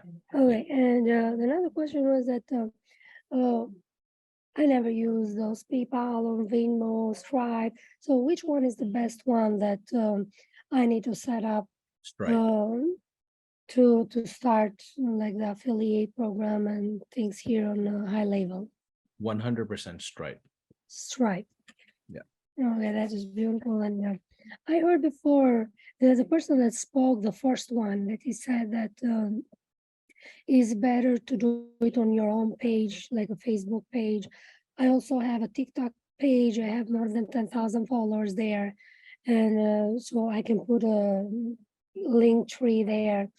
But can we know what is the bad side of doing that to a community? So I'm Albanian. And I'm also in 2 groups that is like with Albanian people. And between them, there's people that just have a 9-to-5 job, and I've seen them, they often ask about the online job. So I thought it was gonna be a good idea just to put to make like a whole webinar there and to try to teach them, and also selling the high level too. Mhm. But is there a bad side when you promote on those Yeah, so what groups? you're talking about is not SaaS, right? We're not talking, what you're talking about is teaching people how to use high level so they can create jobs around high level, right? That to me is like affiliate marketing, right? So we have affiliate workshops. I thought to start with affiliate and then to go to SaaS, because as I said, I've just 1 month started myself, so I'm Okay. try to teach myself and then to try to go one step higher to affiliate, and then my goal is to reach the SaaS. Yeah, so I would choose one or the other. Those are 2 different businesses. 2 different businesses, they don't relate. One is So for we don't go local. step by step. No. Those are Oh. 2 different business models. And I would take a look at it. And also, if you reach out to me on Facebook, I can send you our courses and channels and things like that. That'll also help you. Okay. Okay. Let me go ahead and go Yeah. with Omar. We have to limit everybody to 1 question. Okay. Respectfully, Caitlin. So I'm going to reach out to me on Facebook, and I'll answer more questions that you may have. Okay. Let's go with Omar. Hey, Omar. Omar, you there? Omar Diaz. Hey guys, you hear me okay? We hear you. We hear you. All right. Hey, sorry about that. I had to go plug in my. Hey, thank you, Paulson and Andy, for this. It was really wonderful. You guys gave a lot of good information. Bear with me 1 second while I charge my computer. All right. Okay. So, yeah, 2-part question, really quick. So I'm interested in offering our CRM and automations. What do you think the best way is to offer a free trial for like 30 days? And then how should we secure a credit card for auto pay so that we could charge the customer after the trial period? Yeah. Are you take this? Yeah. Are you on? Did you upgrade, Omar? Are you on the Yes. 497 plan? Yes. So inside of the 497 plan, there's something called the SaaS configurator. And in the Yep. SaaS configurator, you can set it up where you create a product where when someone purchases that product. So let's say are you going to follow the webinar system, or are you just asking like Yes. a general technical question? Webinar system. So when you do this webinar system and you present your webinar and you say, hey, go buy the webinar now on this webpage, because you set it up on the 497, because you're on the 497 and you upgraded, when they purchase, it would automatically secure their credit card on Stripe. That's number one. And it'll rebuild them every single month for you. So if you choose $497 for your SaaS, it'll rebuild them $497 per month. Number two, it would automatically create their sub account.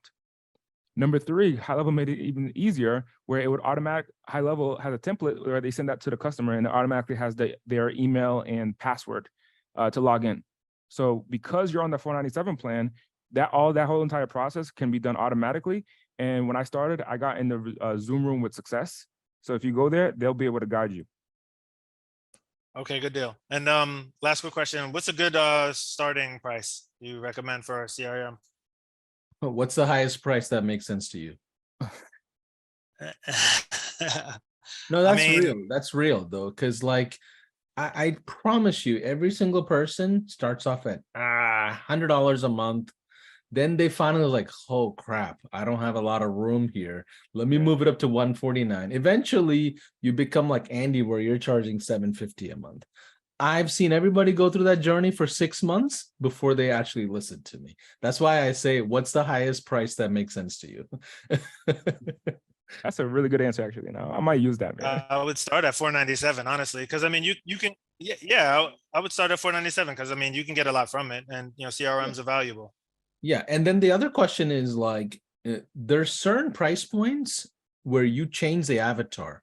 There is a difference between somebody that's willing to pay you $97 a month versus somebody that's willing to pay you $500 a month. Those are two different players. They eat dinner in two different places. True.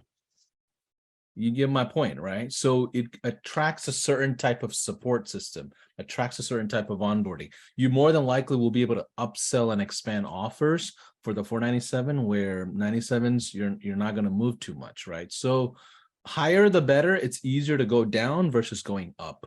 So start off high. Even if you do promotions, it's easier to just be like, hey, 50% off this month. That's better than you having to go backwards. Andy, how did you get to 750? I remember if I remember, you started off lower as well, like 149 or something. We started off at 197, but yeah. I just did the math. 197 times 100, you're making less than $20,000 a month, and you need a team service, 100 customers, and so on and so forth. So we're at 749 for our introductory rate today, and we steadily climbed. So I personally sold 197, and I was forced to make up margin. I was forced to sell high ticket services on the back end.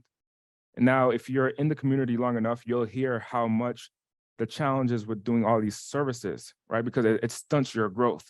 So I was excited. I mean, even the spotlight session that I did with Paulson, I broke down how a 197 customer on our webinar turns into a $20,000 deal on the back end through our follow-up process and our coaching program. However, what I found was that, let me just go start off from the beginning. Hey, it's $749.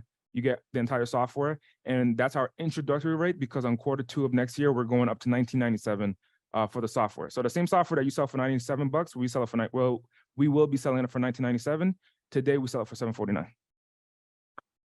Yeah. In addition, because you're doing the webinar style and you're teaching the software itself, your onboarding becomes a lot more smoother. Like the most sensitive time period of a SaaS company is when a user walks in for the first 10 days. Those 10 days are critical. It's like red alert. They can cancel for any reason. You better be on top of it, right? So if you do the webinar style, teach them content, they start using the platform, versus I've seen a lot of people who sell SaaS and they're like, oh, my clients don't even have to log in. Yeah. Wait till your clients cancel on you because they don't even know that they paid for a software, right? So you want them to use the thing that you're actually selling, and make this, again, why we say don't teach too many things, because now they have to navigate through all the things you're teaching. So I would say start off really high, keep it simple, 1 or 2 different features, no more than that, and just slowly stabilize them the first like 10-15 days. That's when you need to get on a Zoom call with them as many times as you can the first 10 days. And for those of you who are like in consideration of upgrading and you haven't upgraded, and to get all those bonuses in the freebie, when you go through those trainings and you go to the Level Up Summit, I remember when I don't know, I might have been at 10 or 15 subscribers at that time. And I went to the summit, I got the knowledge, and then I learned about the importance of retention and different retention strategies. I learned about the negative 14 days from Robin and how important those 14 days are. So for me, what had allowed customers to stay paying $749 is because of all these small nuances and things that I learned that gave me a competitive advantage, right? It's not just about customer acquisition. The last 3 days I share with you customer acquisition. However, it's not just about customer acquisition. It's customer acquisition, onboarding, and retention. Those 3 things is what you're going to learn that I couldn't teach in a 3-hour training over the course of 3 days. That's what you learn in the 5-day training. That's what you learn with Chase in the local hero playbook. That's what you learn by going to Level Up Summit, is the entire infrastructure of how to run your SaaS business. It's cool to think about recurring revenue, but you got to know how to acquire and how to keep. And once you do those 2 things, that's when you have a sustainable long-term business. Omar, thanks for your questions. Thank you, guys. I appreciate you. For sure. Hopefully these Q&As are helpful. I think a lot of golden nuggets get flown out on the Q&A sessions. People love these and we get most replays on it. Sarah, how are you doing? Haven't seen you in a while. Good to see you again. Hey, Paulson, I know it's been a while, and guess what? I'm going to get to meet you this time. Are you coming to the Level Up Summit? I am. Oh man, we got to take a picture together. I've watched your journey over the last year or even longer. Thank you. Yes, I'm going to be leveling up. Yes, I will be there. And Andy, I'm hoping to meet you. And, I am coachable. Every time I attended your, webinars or challenges, I kept on moving up. So I started out with the 97. Awesome. Moved on to the 297, moved on to for the 497. You talked about adding services in the back end, and I did. So right now, I actually niched down to just servicing med spa owners. Nice. So we do the back end services, but it's been challenging. So it was so nice to hear Andy saying that, the back end services, the challenges. I'm like, I'm in the right place because I'm working on a webinar right now. So it was geared toward teaching med spa owners how to leverage TikTok. And we were going to, teach them on how to do it, but in the back end, thinking about selling them either our monthly marketing service or done for you system already built out with everything. So this kind of aligns with what you guys are talking about right now. And to hear that you're charging, upwards of $749. I was originally thinking just done for you, $5,000-$10,000, just one shot, but a lot of them cannot afford to pay $10,000 at once. So question is, aside from just letting you know where I am, what I'm trying to get out of this, when you are doing the SaaS packages or whatever package that you're charging, let's say $497, is that just to use the Go High level in the entirety and plus the automations and things like that? Or are there additional, like either coaching or other services? Because we're talking about some people selling it for $49, $97. The questions I've gotten before is that, why should I pay you this much? Even like we're selling it for $297. And I even stayed away from that because it's like those questions kind of annoyed me. So I went into providing full service, and that's kind of where we've been. Let me answer this question. So if you look at my background, I got 2 brands here. I have Audate Media and I have Pro Greta. Femi, who's in here, I see some people who are in my coaching program for SaaSpreneurs. If you're going to do service-based, if you are, which is cool, you can build a profitable, long-term, make a ton of cash. If you're going to do service-based, separate the 2 different invoices to the customer. Same way that if somebody were to come up to me in my marketing agency and say, hey, can you build a website for me on WordPress? Or I'm going to say, yes, you got to go buy WordPress and then give me the login access. I'll go log in and do it. So that's number 1, is to separate the 2. So you'll invoice for the software itself, and then you'll invoice for the services or the coaching as well. So you're doing the service, but under a different brand, and then you're doing the software on a different brand. Your invoice has to be separated because those 2 items have 2 different churn rates.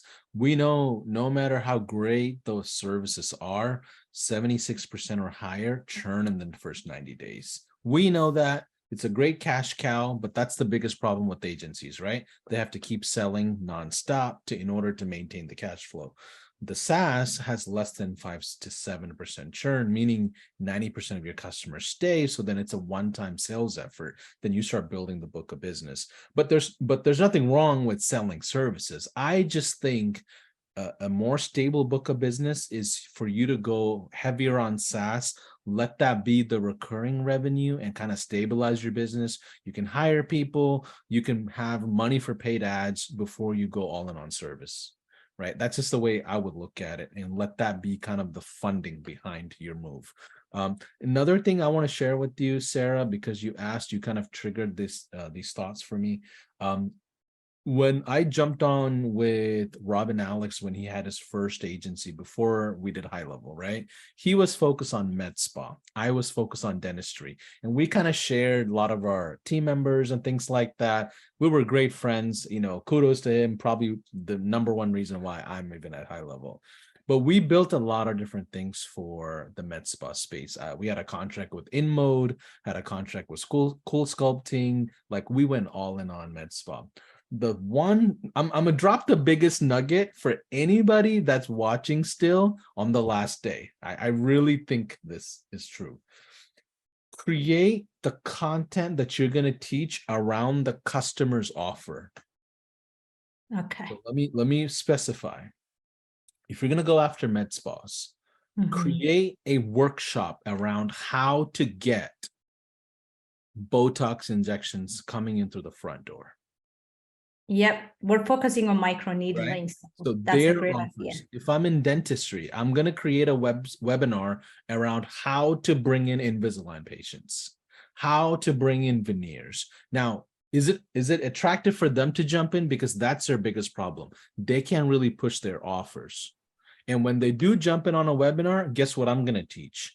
Well, before we talk about offers, let's talk about where we're going to bring in all the people into one place, which is the unified inbox.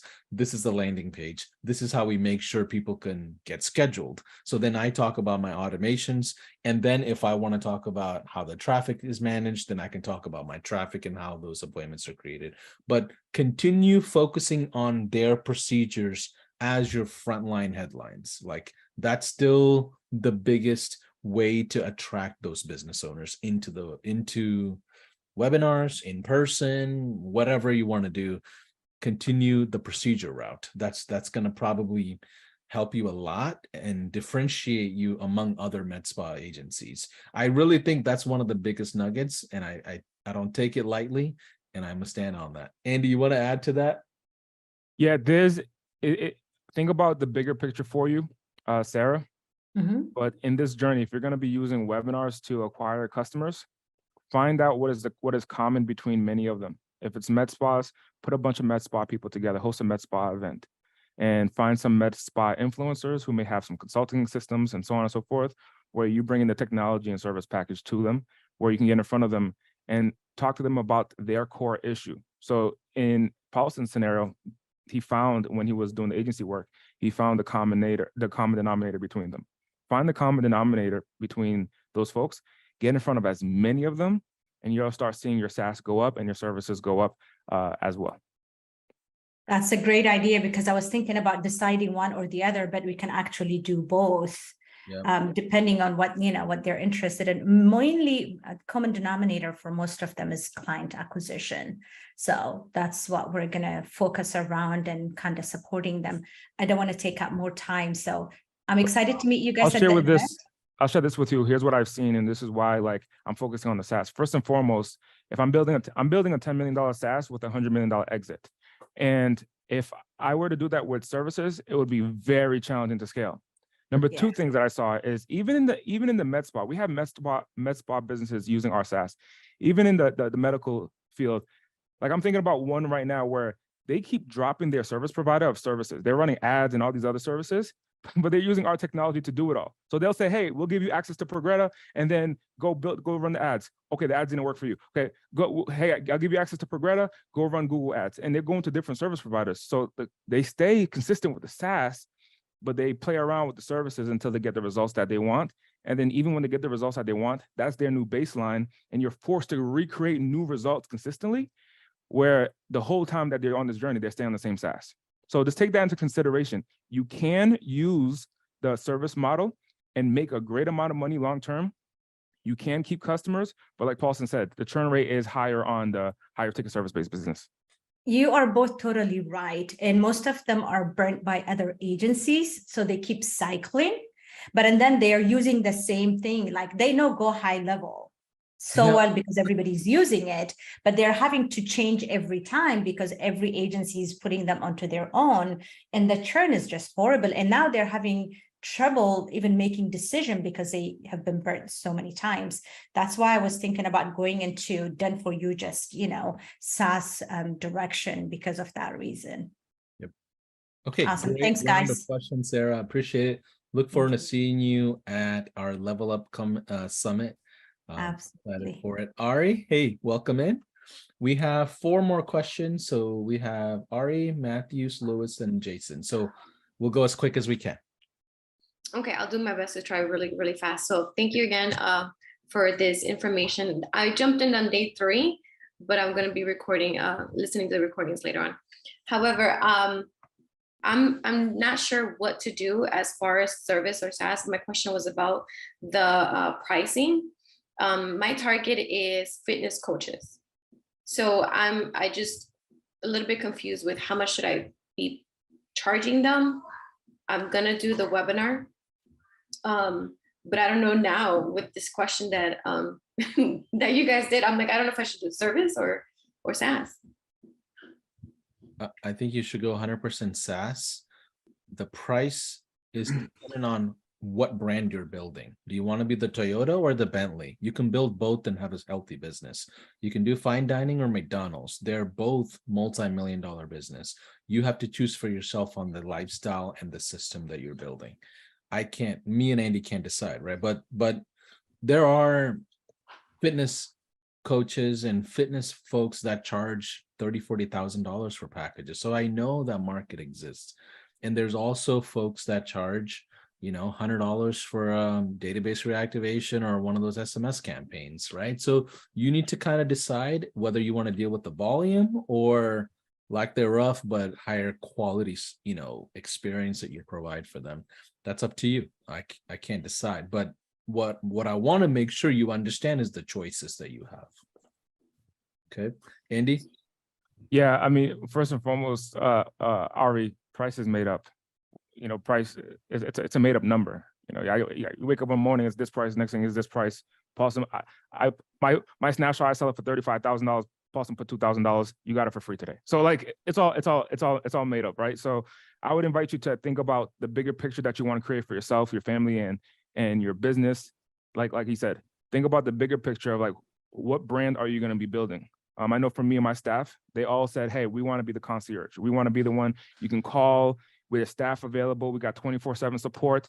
And for my customers, that's what's important to them. And they pay for that, right? They pay for that level of support and expertise. But there are customers who are like, hey, look, I just want to pay $25 a month. And that's the most I'll pay for a CRM. And then there are people, but you get what you pay for. So what do you want to deliver to your customers? And put yourself in a position that you can deliver that level of experience for them. If you want to give them a premium level of experience, be able to charge enough that will allow you to be able to deliver that level of experience. If you want to deliver I want to be completely hands-off, not talk to anybody, then charge for that, but charge accordingly to what type of experience that you want to give to your customers. Yeah. Thank you. There's a lot here. Yeah, there's a lot here.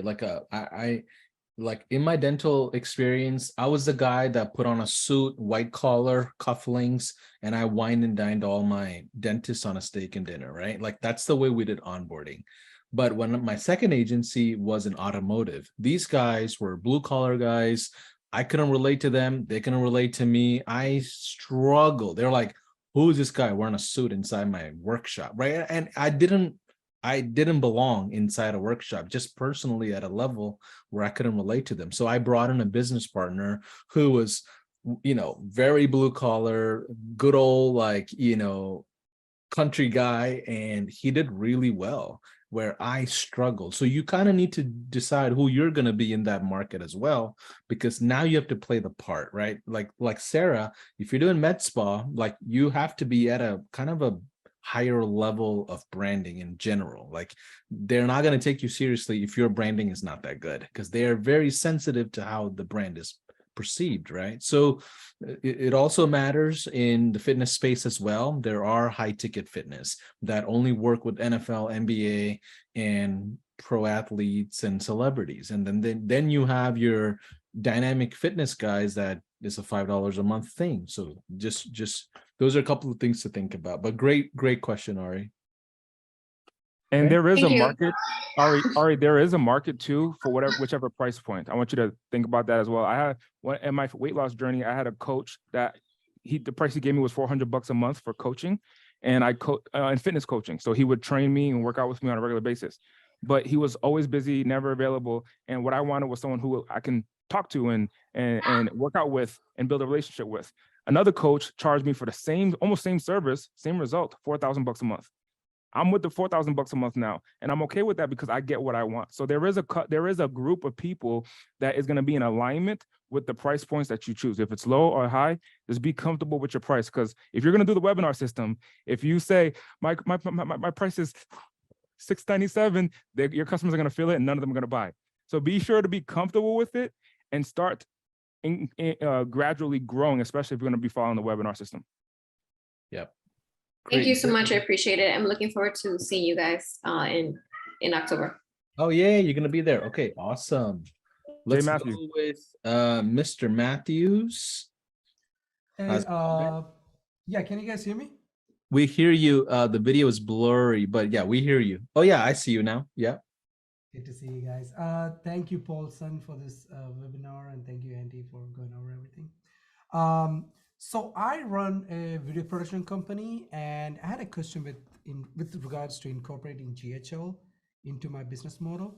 And I was just wondering, like, if I set up a client of mine with GHL, do I also like help set up video ads as well? Because I noticed that, Andy, you mentioned that you have Update Media on one side and you have Progretta.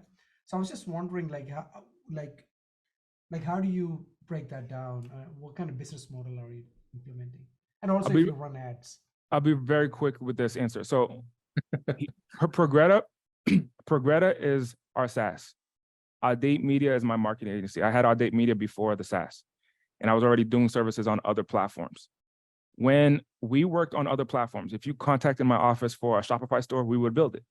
If you contacted my business for a WordPress site, we would build it. And you would go to our marketing agency, and we would tell you, hey, you need to purchase WordPress, or you need to purchase Shopify. So what I did was I took that same concept and just did it for my own SaaS. And what I did is I said, hey, we don't do anything on Shopify. We lost a ton of business doing that. We don't do anything on Shopify, WordPress, or anything of that. The only place that we work on is Progretta. That's the only place that we work on. And what that put my customers in a position to do is like switch over to our SaaS if you want it done for you services. So that was my transition into SaaS in the beginning. So if you're currently a service provider, everyone, and you're like, hey, how do I get into SaaS? For me, my journey was I did services only on my SaaS. That's it. So you couldn't hire me for another SaaS.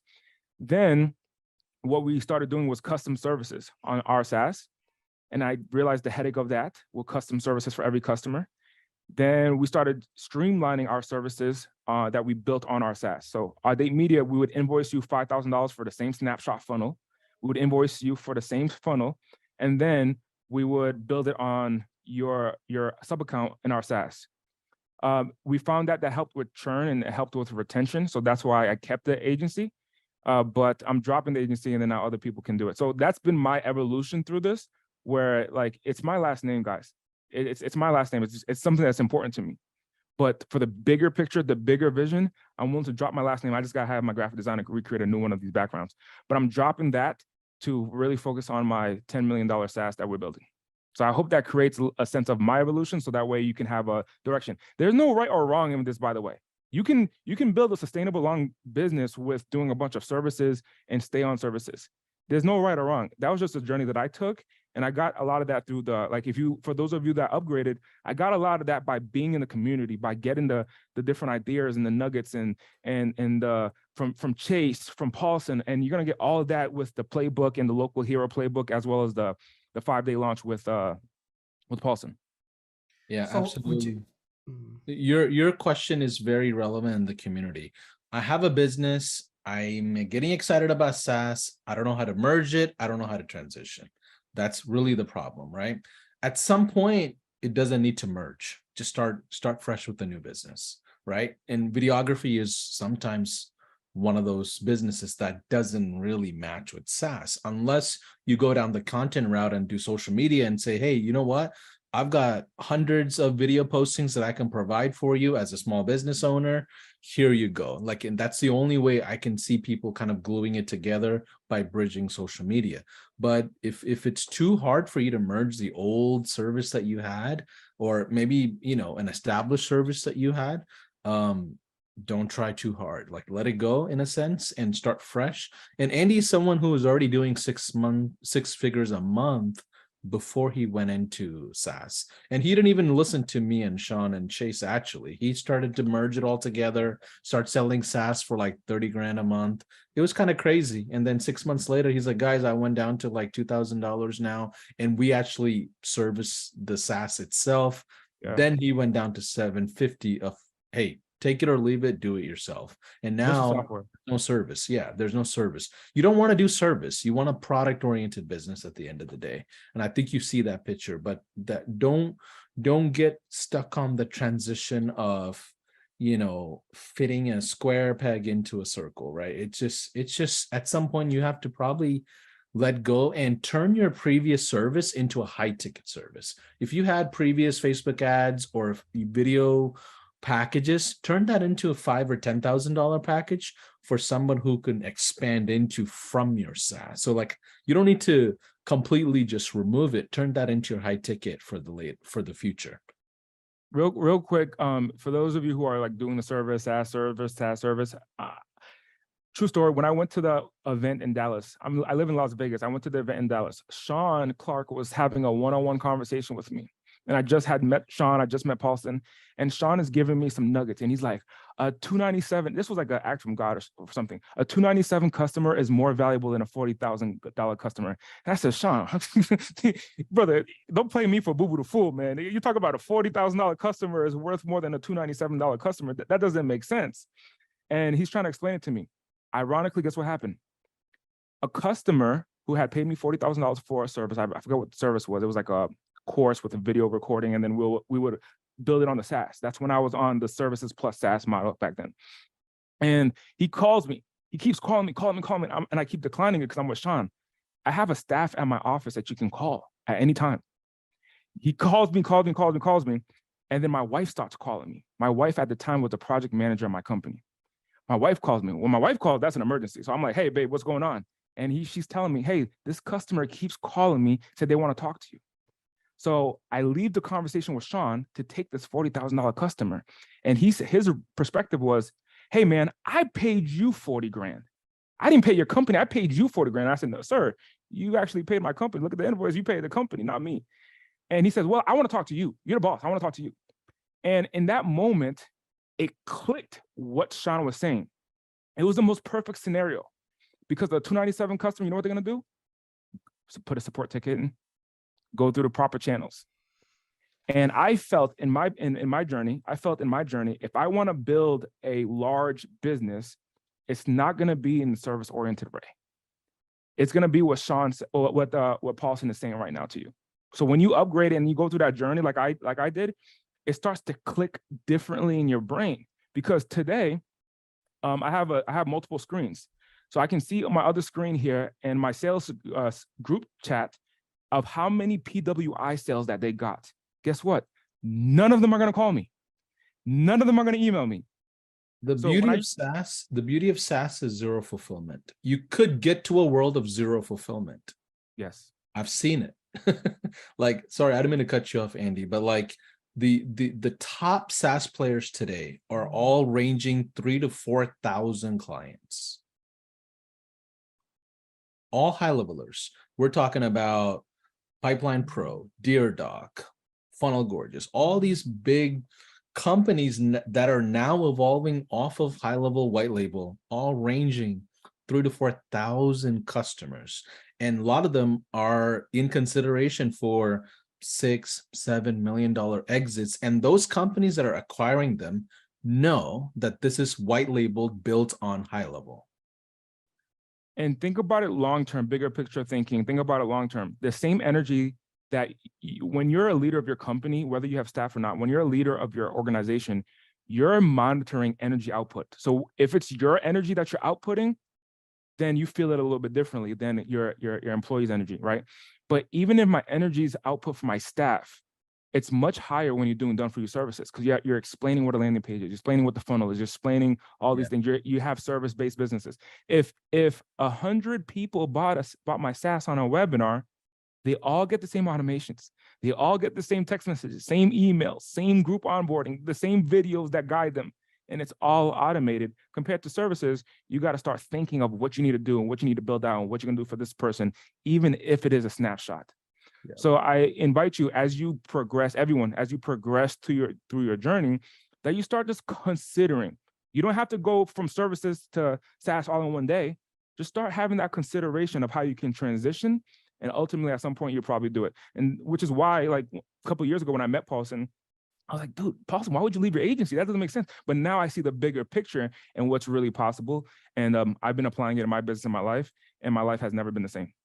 Yeah. And I don't mean to hammer this point too far in, but like, what's the other choice you have? Raise a group of funds, right? Put together a couple of $1 million and go find some developers in, I don't know, Portugal, Brazil, and India, and try to see if you can put together a SaaS solution, right? Even someone like Russell Brunson said it, all roads leads to subscriptions in marketing. All roads. You cannot tell me which one doesn't. Coaching, where does it lead to? Subscriptions. Landing pages, subscriptions. Agency services, subscriptions. Obviously, it's a really short subscription of 90 days before you get canceled, but it's still subscription. So all roads lead to subscriptions. And the only choice most people have today is to go develop something from scratch. High Level happened to be the first company to build 400 features in one place, neutralize the branding and say, oh, go ahead, put your branding on it. Go ahead, go create subscription, keep 100% of the revenue. Only thing you have to do is pay us $500 so we can actually maintain the SaaS for you. That's your cost of running a software company. I don't know if this will ever happen in this industry. Like, I really don't. And I saw this happen in the IT industry, like maybe 15 years ago, when all these guys, they had these like Windows XP CDs and they were installing in people's compact Presarios, and you pay the guy 5 hours of time because he knew how to do the licensing. That bridge person is the new marketer today. You have to be an automation expert, and they can go hire whoever they want to run ads. Matter of fact, Facebook and Google calls your own customers every single day, asking the customers directly if they can help them launch their ads without the agency.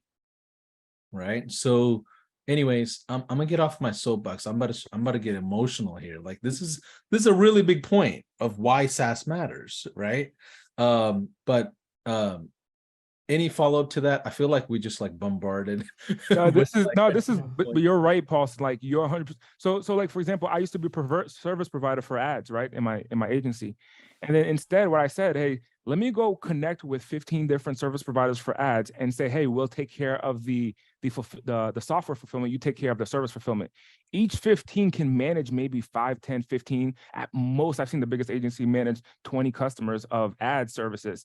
But I get all their 15 to work with me. And I just say, hey, just use our software when you do the fulfillment.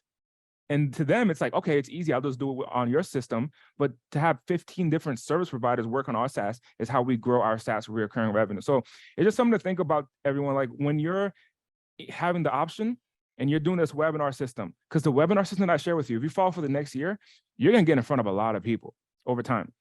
If you follow for the next year. Now, are you going to be selling your services? Because what's going to end up happening is that your services, your webinar is going to end up stopping because you're so bombarded with all these many services to manage. Or you can just keep selling SaaS 100 customers, 200 customers, 300, 400, 500, whatever your number is, and you can keep on growing that. And which business would you want to operate in? A software business where your customers pay monthly and you don't talk to them for every single month? Because how many times do you have to call Sean? Sean just does what he wants freely, but how many times do you have to call Sean? How many of you actually call Sean? You don't really do it. They have a success team, and it's a software that you run on your own. So just think about the bigger picture long term. And I hope that this was valuable for you, Jay, and everyone else here who's considering services in SaaS. Yeah, it was great. Thank you guys both. Thank you, Andy, and thank you, Paulson. I actually have a friend of mine. He's up in Canada, but we started doing video together. But then lately, I've been noticing that he's doing more GHL, and that's what really got me thinking. And I had a meeting with him. I was wondering, like, man, you're not even doing video that much anymore. That's interesting. Like, so he gave me like a walkthrough, and that's how it got. I started getting interested in it initially, but after this conversation, guys, now I see the big picture. So thank you both. I really appreciate it. For sure. Thank you. And these conversations this type of a conversation happened with Andy like 2.5 years ago. We were fighting almost. I was like arguing with Andy. I'm like, bro, listen to me. Yes, you're making $100,000 a month, but I promise you, when you start selling SaaS, that value of that customer and the experience you have is going to be different. And he didn't believe us. And like now this is a real life example to have Andy even do a workshop around this, because he wouldn't have never advocated for this because he was already successful with the monthly business that he had. But thank you for your question, Jay. I think a lot of times it triggers a lot of thoughts, and we're not intentionally like thinking about golden nuggets to drop. We're just literally talking from our experience of like, man, we screwed up really bad here. Let's just make sure other people don't screw up. That's where my mentality is half the time. But thank you, Jay. Let me go with thank you, guys. All right, I'll jump in. Jason. Hey, can you hear me okay? Yeah, I can hear you. Awesome. Excellent. Well, I've been here all 3 days, and this has really opened my horizon on some things. I'm about to pop open some old Les Brown stuff too after seeing some of the pictures. So I'm getting the idea that, hey, we're separating the service from the SaaS. But I have zero experience like this. I came across this in an email, and this makes a lot of sense to me. But practically speaking, you land a customer.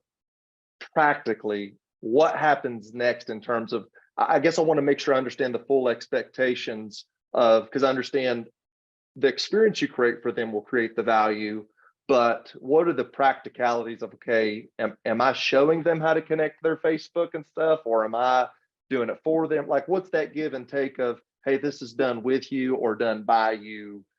Just some practical tips there. Yeah, I won't be able to answer that question in depth, but in the 5-day challenge, we do day 1 through 5. Day 5 is an onboarding. I talk about doing a 72-hour onboarding, what you should present to them. We even have a client onboarding snapshot that we give away for free. So that's all free to you if you jump into the 5-day. Awesome.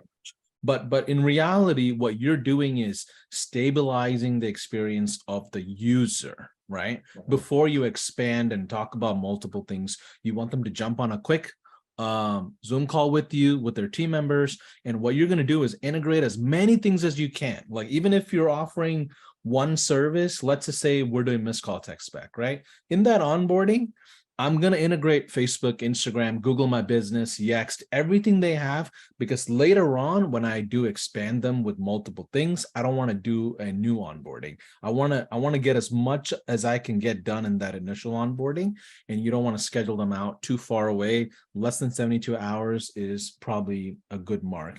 Andy, help us understand your onboarding process. I know that's not something we even planned on talking about. Well, let me ask you this, Jason. Did you upgrade? Did you upgrade to the 497? Yes. Plan? Yes. Okay, you upgrade. All right.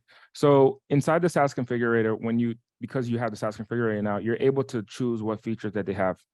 Are you going to do the webinar system? Are you going to do the 30-day push where you're going to get host your webinar in 30 days? Yeah. Okay. Did you already schedule your date? I am now, October 3rd. Let's go. All right. That's how it is. That's simple. All right. So here's what I would do. Keep it simple. Less features in the beginning. Right now, sell it for whatever you're going to sell it for, whatever number you choose. But present the less features in the beginning. Don't unlock the whole entire software, because you have the SaaS configurator, so you can choose which is available. So choose the least amount of features that would create value for your customer. And what you're going to learn, because you upgraded, what you're going to learn in the 5-day challenge is what they call a quick win. I learned that so many years ago, right? I've already gotten coaching from Paulson and Chase and the team. So you're going to learn about the quick win. So on our onboarding, we got on a Zoom call, and the first thing that we focus on is what can we get that person? What win can we create for that person?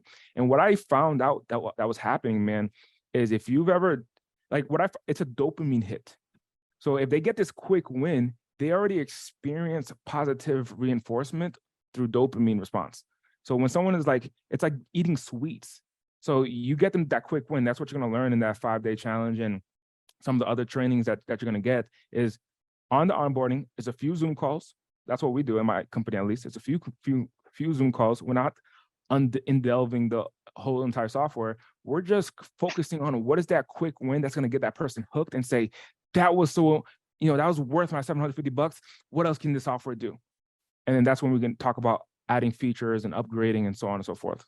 So I hope that creates a perspective of what you want to accomplish during the onboarding, not the I'm not sharing with you the strategy of like, do 4 Zoom calls on this Zoom call, do this, do Zoom, you'll learn a lot of that through the training that you're going to get in the community. I see. So even in your situation where you're starting, you, even on your offer at 750, let's say, or whatever it is, you still have room to expand upwards when you get them on. Is that what you're alluding to? Okay. Yeah, for sure. If you do a demonstration with Salesforce and you just see the basic automations that they give you and the price tag, I did a demo before High Level. It charged me $50,000 for a basic automation that High Level could do. They charged me $50,000 a year, and it was subscription. So like, there's a lot of room for, at least for me in my business and the type of customers that I'm attracting, there is a lot of room to spread. I hope that creates value for you, Jason. And thank you. If you're starting out fresh, I recommend going local. And from the data that we've collected with multiple companies, we know that a local business spends about $950 a month on software, whether they use it or not. So that market share per month is already available for you that you can tap into. And now if you think about the type of softwares they have, it's probably like one for like answering machine, the other for like caller ID, and the other for some random guy that sold the landing page. It's all over the place, right? So what you're doing is consolidating all of it and just saying, hey, instead of you paying average of $950, let's get you in at $500 a month. Then you wait like 10-15 days and explore other areas. Oh, you don't have any traffic coming to your website? Is it okay if I turn on Facebook ads for you? Now you're already selling someone that's already sold before, right? So then your expansion becomes a lot easier. But we teach all this stuff in the SaaSpreneur course, as well as the 5-day challenge. And since you upgraded, you get all those things for free. Just jump into the success room and they can turn those courses on for you in the university, okay? Are there certain markets? Are there certain markets that we can target that we already know are overpaying? That's the average of all local markets together. So I don't have data on like plumbers versus someone else, whoever asked that question. But I do count on a market share of local businesses in general. That's where I would start. Louis, how's it going, man? I think you might be the last one. We'll stop at 1:30. Okay, it's 1:25 now. No worries. Quick question. I don't know how long the answer is going to be. And I apologize. By the way, fantastic training, and I've only been like to the last half of today. So what happens in order to do a webinar? Obviously, you got to be able to market to a bunch of people and try to get a decent crowd. What happens if you don't have an audience built? So is that covered? Yesterday. So they're gonna the high level team is gonna edit it, post it on the YouTube channel. It'll be up either today or tomorrow. However, I broke down. You don't need an audience. I used to get dropped into a city with no friends, no relationships, and I would have to fill up a seminar room in 4 or 5 weeks. So you don't need an audience. Yeah, completely fresh. Nobody. Day 2 is all. I'll watch it tomorrow.